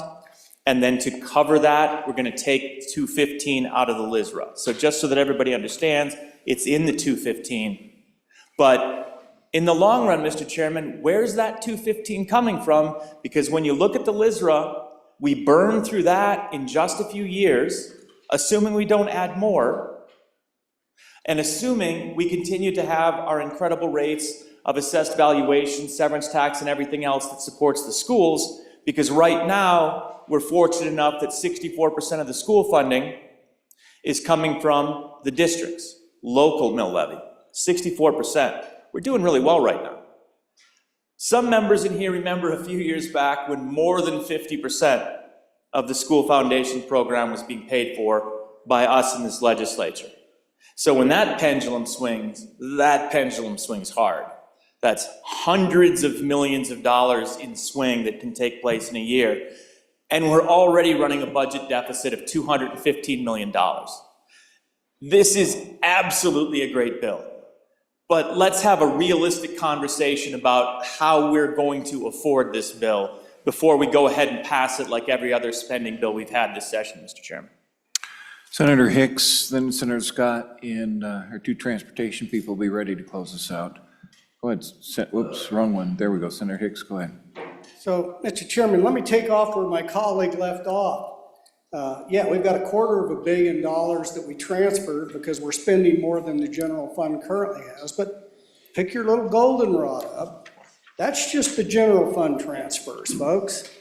So we burned through $500 million. Let me repeat that, $500 million. So if you just go to page 1, go up to the legislative reserve account, go over there on that very first line, beginning in July 1st of 2024, the beginning of the fiscal year, we had 1.869. Let's just round it off and call it $1.9 billion in our legislative stabilization reserve account. Now I want you to go down to the bottom of that. And if you look at line 28, it says appropriations, $500 million that we have spent out of the LSRA. And it ain't raining, folks. It is not raining. In fact, sales taxes are up. Many of our tax revenues are up. But we're driving this. So let me give you another little reality. So you have this other little thing for you folks coming down the road. This is called your long-term profile. And assuming that we don't do anything different than we've done, assumptions put in there, this is something you got, I'll provide all this for you. So you're starting out the school foundation program, and the next two, after this biennium and the next one, our long-term profile says you got $250 million deficit in the school foundation program. Now, with all of the tax relief we've done and the amount of money that we've taken out of there, the backfill for that comes out of the LSRA. So you've got $250 million out there 3 years from now. We've blown through $500 million, and now let's just take another $150 million off the table. And here's the thing. Once you do this, and this is the cautionary point, this becomes permanent transfer. You'll never see this again. It just goes to the highway fund, and you're gonna watch your general fund go down, your LSRA go down, you're gonna be wringing your hands and say, how are we gonna fund hospitals in the future for OBGYNs? How are we going to fund our school districts? How are we going to fund all this stuff? What about all these other needs that we have out here? The Department of Health, DD waivers, all these things are all increasing. This is a good bill. It's too much. At this point in time, you're driving this thing off the cliff. We've already almost broke the LSRA. We've depleted the revenues that are coming into the general fund, and I'm going to tell you, we can put some money in WIDOT. $70 million a year at this point in time, knowing what you're facing right now, $500 million reduction in the permanent into the LSRA, reduction in the general fund. ongoing obligations that are only increasing on the school foundation program side, folks, you're driving this thing off the cliff. We can come back and make a modest appropriation out of this, put some money towards YDOT, start to build this out. But this $140 million of buy-in, and it is not all sales tax from cars and autos. Read the fiscal note. It's about $6 million of that now flows into the general fund that's not sales and use tax off automobiles. $6 million of buy-in. So maybe we should come back with the second reading. I think we would all agree we need to protect our transportation infrastructure. This body has rejected funding YDOT to my colleagues. I remember my good colleague from Fremont County. User fees. Let the people that are wearing them out. Let those big trucks that just blow through Wyoming that cause 80% of the wear and tear on the interstate just blow through there. We passed that bill out of here for the people that are causing the damage, and we could not pass it in this legislature. So the people that are creating all the costs for the operation and maintenance aren't paying their way. So let's just take all this other sales tax out. You know, we could raise diesel fuel tax only on the interstate. That's not there. This sales tax affects everybody in the state that doesn't have an interstate, whether you're in the very furthest corner of the Bighorn Basin or over in Niobrara County. But I'm telling you, folks, you are gonna be broke. Maybe we should come back with a second reading amendment, start to put a little money in there, but at this level, $150 million, LSRA, we've blown through $500 million, we got $250 million in liability with the school foundation program out there. I don't know where the money's gonna come from, I really don't. Senator Scott. Mr. Chairman, let me build on that last presentation. Let's talk for a minute about what's really going on in this transportation highway area. And I'm not an expert in this, been years, I think I was on the Transportation Committee. But a few years ago, a committee I was serving on, the Corporations Committee, got a bill on tolling of Interstate 80. And that was very interesting to deal with. Mr. Chairman, there's a major problem in our highway system. It's named Interstate 80. And the problem there is it is having very heavy use by heavy commercial vehicles that are in good part in interstate commerce moving through Wyoming from coastal and Midwestern destinations back and forth, and they are not paying their own way. They are gradually destroying that highway, and we aren't able to keep up with it with the taxes on highway users that we have. And the bill, the tolling bill, was an attempt to get at that problem, say, okay, we're going to charge people that are causing the problem a toll to use the interstate. And there was a federal window that would have permitted that. That may have been closed by now, I don't know. But if we don't face up to the problem that we've got with the users of I-80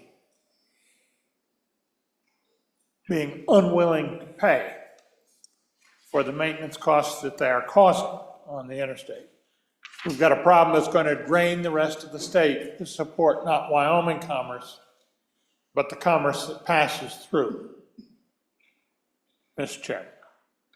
And that bill didn't go anywhere in good part because the lobbying organizations that represent those users were clearly against it. They didn't make any bones about it. They were against it. They didn't offer any solutions. They were just against. Mr. Chairman, this bill is a stopgap and a first step down the road to make the whole rest of the state pay for the problems that are caused not by anybody in Wyoming, but by the traffic that comes clear through. Mr. Chairman, I don't know that we can cure it with a second reading amendment. Maybe if sunset date would help, try to force us to take a hard look at what the real problem is and get it fixed, Mr. Chairman. That might be the best way to forward at this point.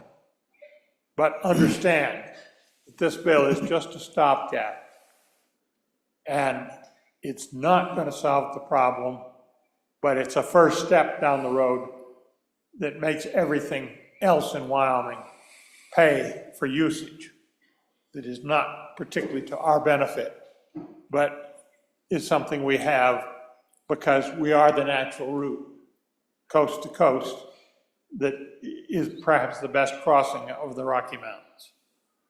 So, Mr. Chairman, we've got a real problem here. The Management Council ought to pay careful attention to it and start figuring how are we going to find a solution to this problem, otherwise it is going to eat the rest of our budget. Mr. Chairman, this bill is just the first step on that. Thank you, Senator Land. So, Mr. Chairman, you just heard with the previous two speakers exactly why we have done nothing to fund our highways. You heard the arguments. We heard the argument years ago when we finally we were the last state to raise the gas tax here in Wyoming. It was kind of interesting. At that point in time, we were at $3.40 for a gallon of gas, and the legislature had the courage to go ahead and put that extra 10 cents on there. We were the last state to do it. It was time. We did that. And only in the last few months have we even approached $3.40 for a gallon of gas. So it's never been that high again, even though we put another 10 cents on there. It's really been one of the best things we've done. Otherwise, we would have been in a catastrophe a long time before this. Folks, if we don't do something, then it's just never going to happen. It's so easy to kick it down the road. This isn't the prettiest date for the prom. None of us like to go home and say, well, we didn't do much, but we funded your roads. You just don't like to do that if you're a legislator. It's just not very attractive. But it's one of the most important things I think we can do for the economy of Wyoming and for our citizens. Every single one of us rely on this infrastructure. The first time in 5 administrations at the federal level, first time, we had 5 different administrations that tried to get a highway fund through, and they finally did it. So the feds actually are putting some money into the system. It's time that we do the same. I'm going to support this, Mr. Chairman. Thank you. Patience, Senator Pappas. Senator Anderson. Mr. Chairman, I'd like to make a couple points on the discussion we've had here. One of the things that happens for the interstates is the federal government puts up a lot of money. And I noticed that we are given 65% federal and 35% state on all of our roads. Now, so the state roads we pay entirely, the feds don't help us there. But on the federal roads, I noticed that we have an 80-20 split and a 90-10 split.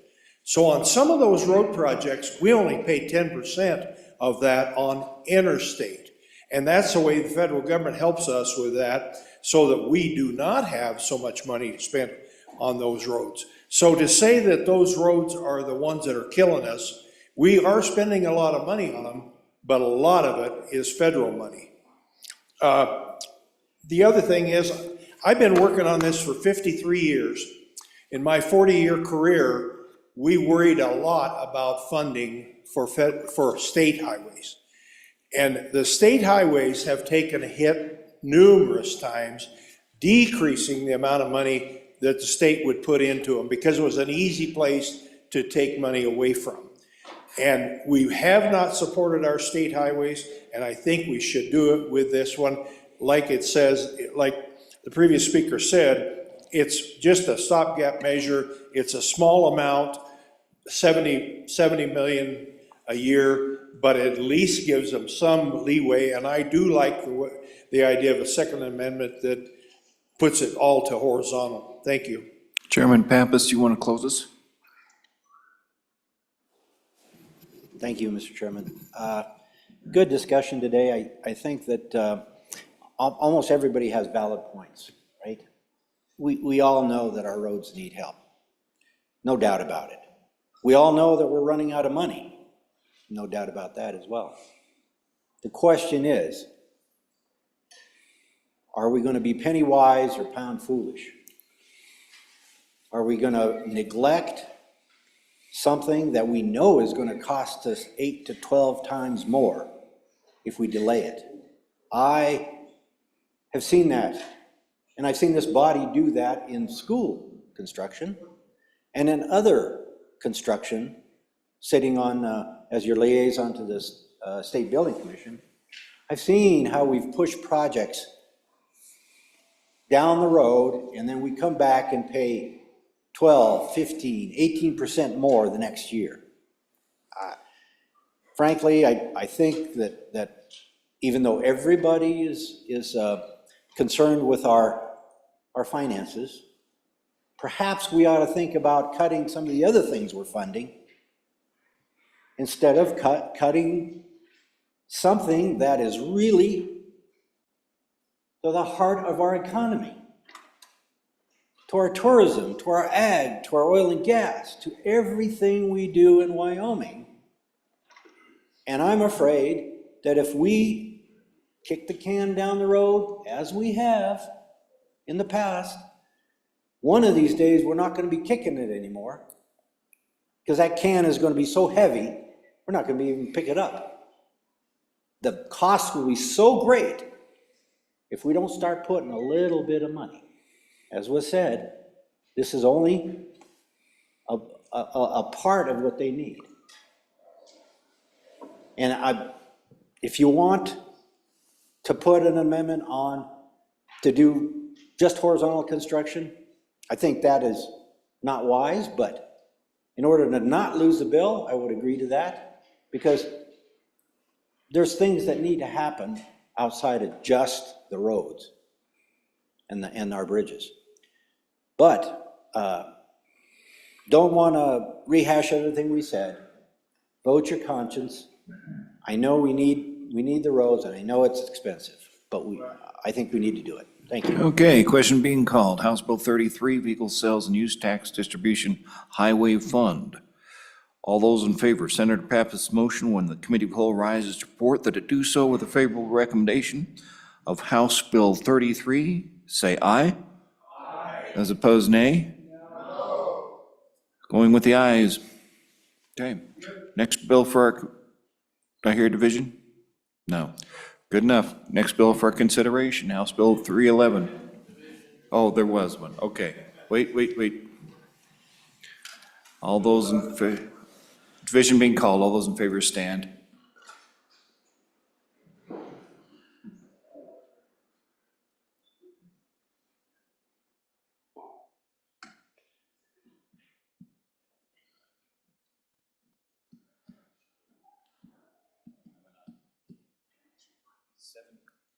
Seventeen ayes. It's enough. We don't need to stand. Okay. We're going forward with it.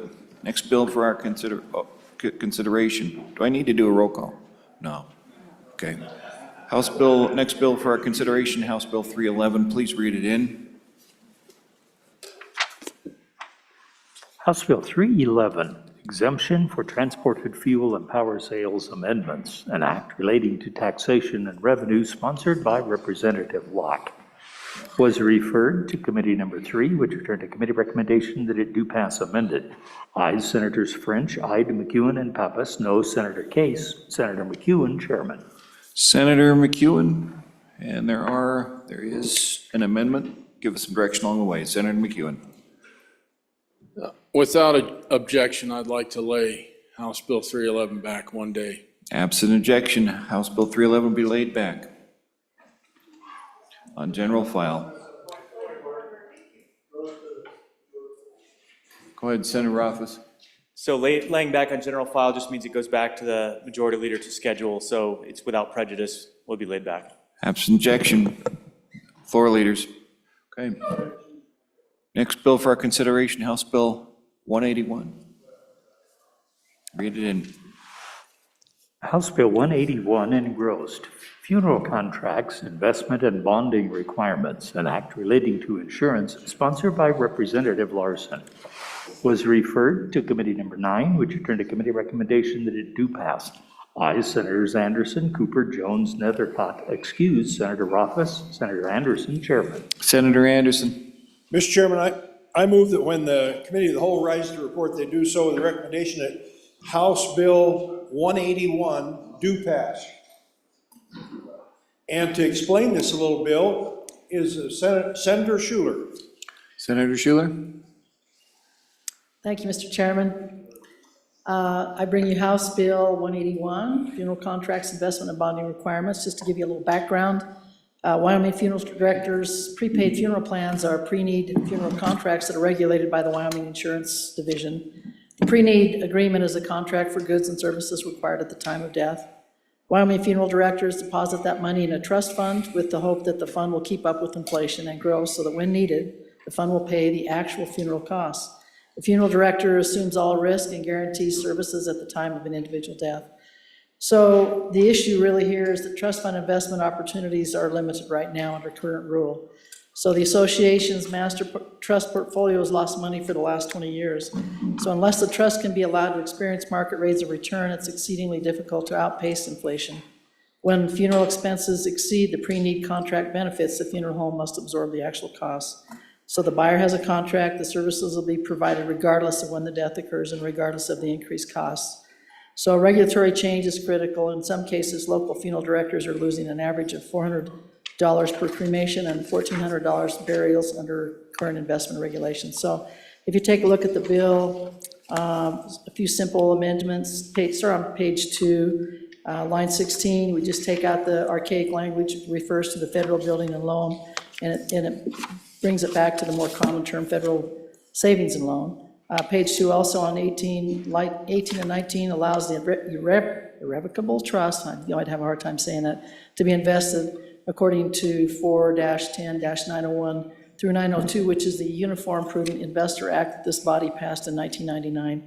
If you go over to page 3, lines 1 through 4 guarantees that the funds will not be withdrawn until the service has been provided. And then page 3, lines 5 through 10 defines what an irrevocable, I'm gonna mess it up every time, trust basically is. Neither the purchase nor the funeral home may cancel the contract. Again, on page 3, lines 16 through 23, it just puts some sideboards on. It requires notice to the purchasers that these funds may be invested, and it further prohibits the insurance commissioner from requiring any additional bonding for the investments of funds in an irrevocable trust. And finally, the bill is effective July 1st, but it does allow the insurance commissioner to promulgate rules immediately. So basically, this is a consumer bill, I believe, anyway, and it allows the consumer to be protected because should a local funeral home close, this master trust guarantees the contract benefit. So no funds are dispersed out of the master trust fund until after the funeral and a death certificate has been provided. So it's a clear case where Wyoming's regulatory environment negatively impacts small businesses. I'm happy to answer any questions if you have any questions on the bill. Questions or discussion on House Bill 181? Questions or discussion? Being none, question? This is on House Bill 181, Funeral Contracts, Investment and Bonding Requirements. All those in favor of Senator Anderson's motion that when the Committee of the Whole rises to report that it do so with a favorable recommendation of House Bill 181, say aye. Aye. Those opposed, nay. House Bill 181 has passed the Committee of the Whole. Next bill up for consideration, House Bill 226, read it in. House Bill 226 engrossed License Plate Search and Rescue Council, an act related to motor vehicle license plates sponsored by Representative Campbell. It was referred to Committee Number 8, which returned to committee recommendation that it do pass amended. Ayes, Senators Anderson, Brennan, Cooper, Coleman, Pappas. Senator Pappas, Chairman. Senator Pappas, and give us some direction on the amendment along the way. Thank you, Mr. Chairman. I move that when the Committee of the Whole rises to report, that it do so with a due pass recommendation on House Bill 226, License Plate Search and Rescue Council. There is a standing committee amendment. May I have that read in? Read it in. House Bill 226, Standing Committee Amendment Number 1 to engrossed copy, page 2, line 3 after. Thank you. And for an explanation of this bill, I yield the floor to Senator Boner. Okay, Senator Boner. Thank Explain the you. bill and give us some direction on the amendment. Okay, thank you, Mr. Chairman. I think I'll probably defer the standing committee amendment to the committee, if that's okay. But explain the bill first. Ladies and gentlemen, this is another effort to find ways to fund our Search and Rescue Council. This is duties primarily delegated to the county sheriffs for going out and helping folks find themselves in a tight spot.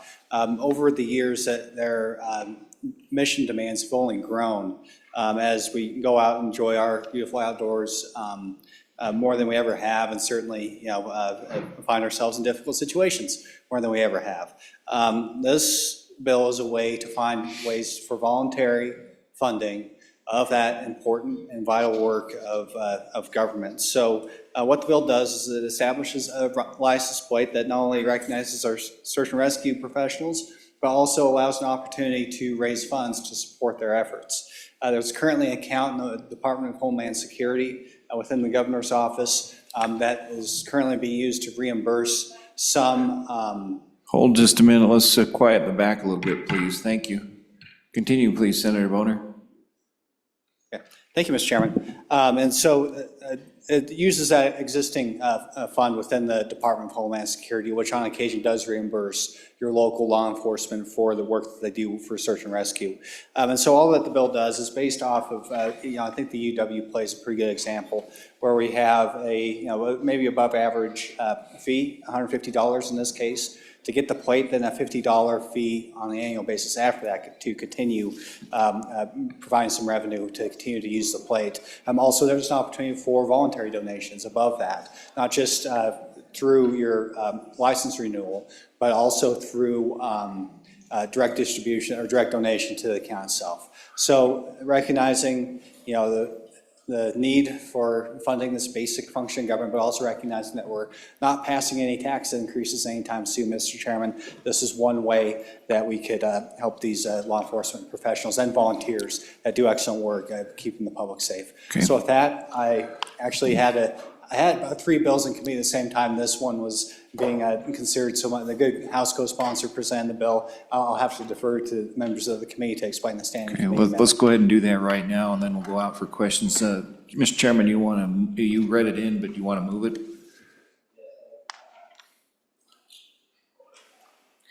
Thank you, Mr. Chairman. Yes, I would like to move Standing Committee Amendment Number 1 to Senate File 226 and ask for your favorable approval. Ladies and gentlemen of the Senate, this is simply trying to make the same thing that we did for the wildlife conservation plates, the ability to be able to pick this plate up in every one of your counties where they issue plates rather than only through the state. Again, all of these plates are meant to raise money for the different organizations. They tend to be a impulse buying thing. So if the plates are available in every county, then it's felt that they'll be easily sold. They'll be sold more easily. So most of the amendment, you'll see lines 1 and 2 and lines 6 through the end of the amendment are only inserting after department or county treasurer, so that you can pick up the plates there, okay? Now, there's one other thing that if you look on line 4, which is on page 2, line 5 of your bill, it says delete or multiple vehicle. We did this also on the wildlife plates. There is really no reason to exclude the ability to put this on a multi-purpose vehicles. We're talking your four-wheelers, your ATVs. The ability to put this plate on there again, will help us sell more of them. So we're still not able to put them on a commercial vehicle, but we'll be able to put them on other vehicles, including now multiple purpose vehicles if you pass this amendment. Thank you. Any questions on the amendment discussion? Okay. Question on the amendment now. All those in favor? Standing Committee Amendment Number 1 to House Bill 226, say aye. Aye. Those opposed, nay. Amendment has passed. We are back on the bill. Let's go to our floor leader, Senator Nethercott. She deferred to you, Senator Larson. Mr. Chairman, thank you. I guess I just have a question. Do the search and rescue volunteers already have a little plate that they're using? Or do you think they might buy this one? Let's collect a couple for you, Senator Boner. Senator Nethercott? Yeah, thank you, Mr. Chairman. This has been an interesting progression just from an overall policy perspective. When I first came into the legislature, it was very clear that we don't mess with license plates and do all these special issue license plates or stickers or whatever, but we're doing that now. So curious from the Transportation Committee, how many do we have? How, and do we want to create some type of policy, because I could bring a dozen each year with a special interest that somebody in my community would think is really great. And so are we going to self-regulate? And I know that's difficult, but just to have that conversation, to see that every year now we're getting multiple license plate bills, how could they ever be wrong? But for 100 years, we didn't have any. And so just a conversation about that and the ever-changing times that we are currently in. Any more before we go back to Senator Boner? And Senator Pappas, you've got an assignment to get us a count. Let's go to Senator Landon, then we'll come back to you. Senator Landon? Mr. Chairman, just to the good majority floor leader, I remember not that long ago, I was a newer senator at that time. We had a gentleman who used to sit back there where the former president is sitting, and he represented Sheridan County. And I ran some kind of a bill on a license plate, and I was thrown to the ground and beaten up horribly and didn't even come close to passing the bill. That wasn't that long ago. Eventually the gate got open and we forgot to shut the gate. And so now we've got a lot of cattle out there, and I think it's a done deal. I think we've got every license plate you can imagine, and we're in it, just like every other state. We're right in there, Mr. Chairman. So that's not a definitive answer of how many we've got, but I think it's in the late 20s probably, how many we've got out there. Thank you, Mr. Chairman. Any further comment before we go back to Senator Boner? Senator Boner, it's all yours. Wrap us up. Yeah, thank you, Mr. Chairman. Yeah, I can't speak for the historic reasons for that. It seems, I remember stories about, when you first got into the legislature, going back to stories of my colleague from Natrona County, every freshman's bill just had to die. And that was just the culture that was in this legislature. Maybe there's a reason for that, maybe there wasn't. But yeah, I think that it's okay if we evolve and change. And the reality is that, I've yet to hear an articulate reason as to why we would want to limit special license plates. There are provisions in this bill, or certainly lots of bills, if you fail to meet a minimum amount over a certain period, the whole thing goes away. So, perhaps some of the lesser used license plates, there is a culling mechanism within many of these statutes for other license plates. And so hopefully that alleviates some of the concerns. In this one, in page 5, paragraph F, unless 1,000 sets have been issued before December 31st, 2032, it'll be eliminated from production.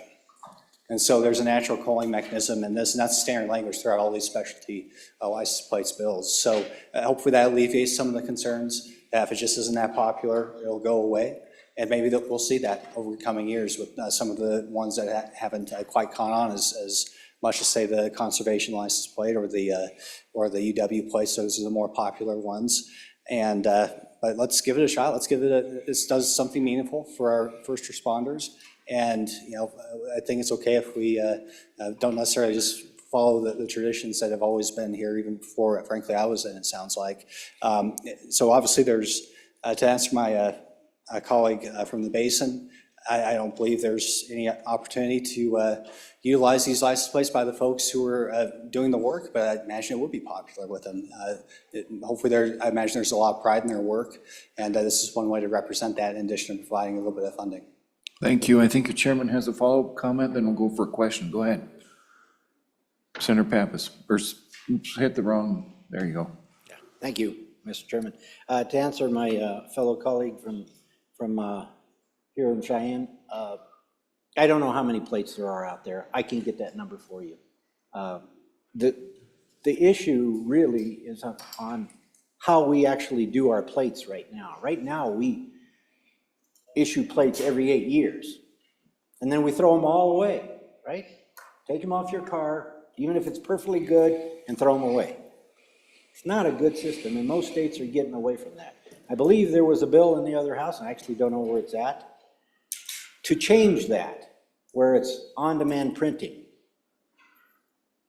If we do that in the future, we can have as many specialty plates as we want, and it's not an issue.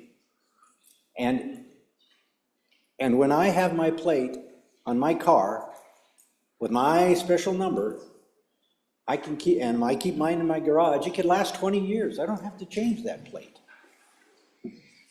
So I think the whole system needs to change down the line. Of course, we're not doing that in this bill. But I think the conversation about how many specialty plates should we have, I think the number that we set will disqualify a plate if we can't sell them. If we can sell them, I don't see why there's a reason why we don't have those specialty plates. I think it benefits all of the different causes. But I do think in the long run, we need to figure out how we're going to do license plates in the state of Wyoming. Thank you. Okay, thank you. Ready for the question? No. Senator Barlow, go ahead. Thank you, Mr. Chairman. So I'll give a list of the plates. I happen to have a bill that was related to license plates, and I went through the statutes, I think exhaustively. Prisoner of war, Pearl Harbor, Army Guard, Air Guard, Purple Heart, veteran woman, decal, firefighter, University of Wyoming, EMT, Gold Star, tribal, both tribes, wildlife conservation, organ, tissue donor, and disabled veteran. So, Mr. Chairman, I think that goes back to 15 different plates. Not all of those have an assigned beneficiary as far as an additional fee for them. Some do and some don't. But Mr. Chairman, I would say this: if we're going to go to a one-time, you can have it as long as you want, let's not start with the plate we are getting right now. Let's start with a different color scheme. Thank you, Mr. Chairman. All right, thank you for the reports. Senator Ide, and then let's go to a question. Thank you, Mr. Chairman. I'll be brief. I think this is a legitimate government activity. There's not very many in my book, but search and rescue is, so I like this bill. Thank you. Very good. Ready for the question? Question being called. This is on House Bill 226, License Plate Search and Rescue Council. All those in favor of Senator Pappas' motion when the Committee of the Whole rises to report that it do so with a favorable recommendation of House Bill 226, say aye. Those opposed, nay. House Bill 226 passed the Committee of the Whole. Next bill for our consideration, House Bill 289. Whoop, hang on. Madam Floor Leader. Mr. Chairman, I move that the Committee of the Whole rise and report. You heard the motion. All those in favor say aye. Aye. Those opposed, nay. No. Motion's passed. Where is our president? There he is.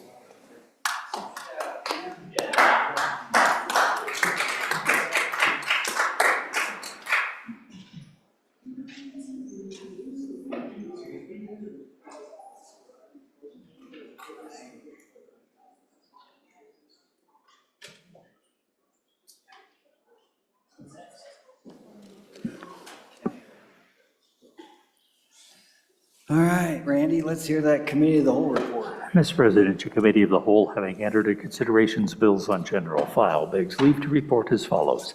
House Bill 116, do pass amended. House Bill 46, do pass. House Bill 5, engrossed, do pass amended. House Bill 97, engrossed, do pass amended. House Bill 33, do pass. House Bill 311 laid back on general file without prejudice. House Bill 181 engrossed, do pass. House Bill 226 engrossed, do pass amended. Senator Dockstader, Chairman. Thank you. Senator Dockstader. Mr. President, I move the committee of the whole report be adopted. All right, all those in favor say aye. All opposed, no. Committee of the whole report has been adopted. Thank you, Senator Dockstader. It's good to see the former president up in his old perch. All right. Do we have any announcements? Oh, more enrolled acts. Man, we're gonna get writer's cramp here.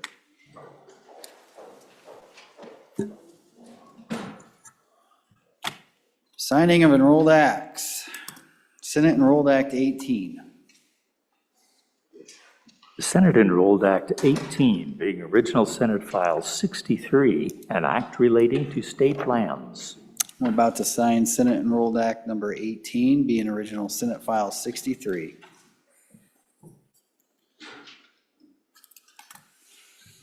It is so signed. Senate Enrolled Act number 19. The Senate Enrolled Act Number 19, being original file, Senate File 48, Business Property Exemption, an act relating to taxation and revenue. Thank you. I'm about to sign Senate Enrolled Act number 19, being original Senate File 48. I have so signed. Senate Enrolled Act number 20. Senate Enrolled Act Number 20, being original Senate File 6, Residential Property Removal of Unlawful Occupant, an act relating to civil procedure. I'm about to sign Senate Enrolled Act number 20, being original Senate File 6.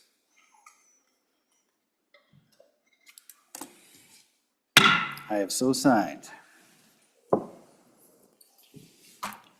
Okay, that done. Standing committee reports. Mr. President, the following reports are dated February 2025. Mr. President, your committee number 1, Judiciary, to whom is referred House Bill 43 engrossed, age verification for websites of harmful material, respectfully reports same back to the Senate with a recommendation that it do pass. Ayes, Senators Craig, Crum, Hicks, Kolb, and Olson. Senator Olson, Chairman. Committee number 2, Appropriations, to whom is referred House Bill 18, Career Technical Education Funding, respectfully reports same back to the Senate with a recommendation that it do pass amended. Ayes, Senators Guru, Larson, Salazar, and Smith. Excused, Senator Driscoll. Committee number 7, Corporations, Elections, and Political Subdivisions, to whom is referred House Bill 156, Proof of Voter Residency, Registration Qualifications, respectfully reports same back to the Senate with a recommendation that it do pass amended. Ayes, Senators Boner, Case, Dockstader, Landon, and Steinmetz. Senator Case, Chairman. Committee number 2, Appropriations, to whom is referred House Bill 117 engrossed, Omnibus Water Bill Construction, respectfully reports same back to the Senate with a recommendation that it do pass amended. Ayes, Senators Guru, Larson, Salazar, and Smith. Excused, Senator Driscoll. Senator Salazar, Chairman.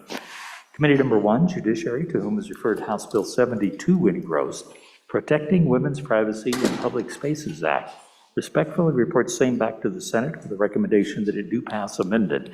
Ayes, Senators Craig, Crum, Hicks, Kolb, and Olson. Senator Olson, Chairman. Thank you, Randy. How about messages from the House? From the House of Representatives, Mr. President, the following messages are dated February 20, 2025.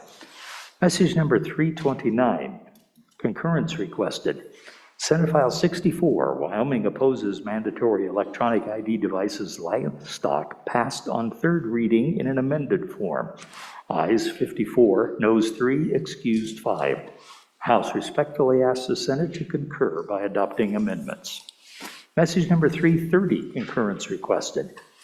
Mr. President, Senate File 84, Country of Origin Label USA Beef, passed on third reading in an amended form.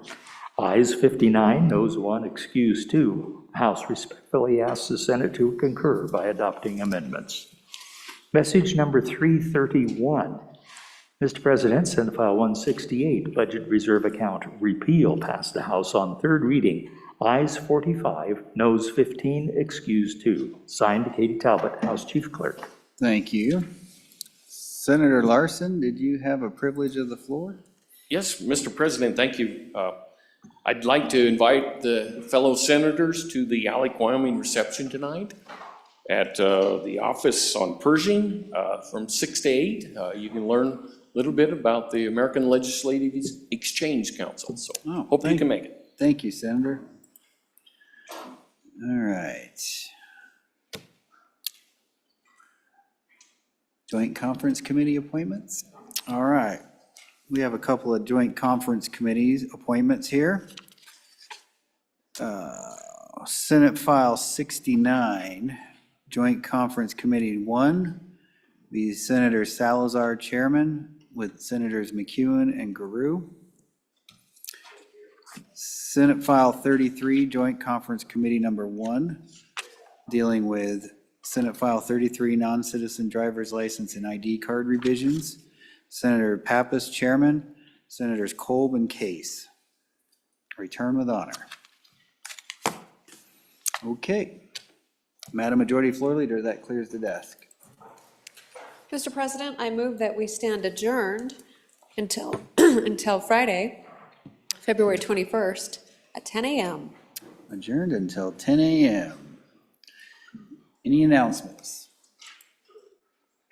Senator Barlow, you're always the first one up. Thank you, Mr. President. Mr. President, your committee number 10, Labor, Health, Social Services, will meet tomorrow on noon recess, Capitol 110, to hear a continuation of House Bill 121, Hospital Pricing Transparency, House Bill 188, and House Bill 2 Families, 1 Nanny, and House Bill 103, Columbarium Regulation. Again, that's tomorrow noon in 110. Thank you, Mr. President. Thank you. Chairman Anderson. Mr. President, your favorite committee, Senate Minerals, Business, and Economic Development, will meet tomorrow upon noon recess at Capitol Extension Room W4 to hear 3 bills. We will have a continued from 219, House Bill 202 engrossed Fast Track Permits Act, and House Bill 209 engrossed Carbon Capture Mandate Repeal, and House Bill 81 engrossed Regulatory Reduction Mortgage Loan Licensing. Thank you. Thank you, sir. Senator Case. Thank you very much, Mr. President. Cubs win, and tomorrow morning, Corporations Committee will start at 7:30 a.m. We'll take up a couple of utility bills and a couple of election bills. It's kind of our year. House Bill 192 engrossed Public Utilities Wildfire Mitigation and Liability Limits. House Bill 218 engrossed Public Utilities Stays During Resolution of Lawsuits. House Bill 79 engrossed Bond Elections Voter Threshold Requirements. House Bill 144 engrossed County Canvassing Board. We're not going to have an afternoon meeting tomorrow. We're just going to start at 7:30 and get done when we get done. Thank you, sir. Hey, thank you, Mr. Chairman. All right, Chairman Olson, over to you. Thank you, Mr. President. We are definitely not starting at 7:30 a.m. But we will meet on the noon recess, your committee number 1 Judiciary in W002 to consider 2 bills, House Bill 207 Religious Freedom Restoration Act and House Bill 125 Repeal Unauthorized Use of Vehicle Crime. All right, thank you. Let's go to Chairman McEwen. Your number 3 committee, Revenue, will meet tomorrow upon noon recess in room number 6 to discuss 2 bills, House Bill 282 engrossed and House Bill 123 engrossed. House Bill 282 engrossed, Property Tax Acquisition Value, and House Bill 123 engrossed, Adverse Possession Property Tax Payment Defense. Thank you, Mr. Chairman. That's a mouthful. All right, Chairman Schuler. Thank you, Mr. President. Education Committee number 4, again, just to reiterate, tomorrow morning at 8 o'clock, we'll be taking a look at 2 bills. House Bill 129, School Finance, Dates for Fund Transfers. House Bill 36, engrossed, Hathaway Scholarship Amendments. And I just want to remind everybody, I think tomorrow is the deadline for interim topics, so we'll be getting those in. Thanks. Thank you for that. Okay, any more announcements? Oh, Mr. Vice President. Thank you, Mr. President. The Senate Appropriations Committee will meet tomorrow upon noon recess in room 113, and we will be taking up House Bill 235, Career Technical Education Equipment and Supplies. All right, thank you. Any other announcements? You've all heard the majority floor leader's motion. All those in favor say aye. All opposed, no. Senate will stand adjourned until 10 a.m. tomorrow morning.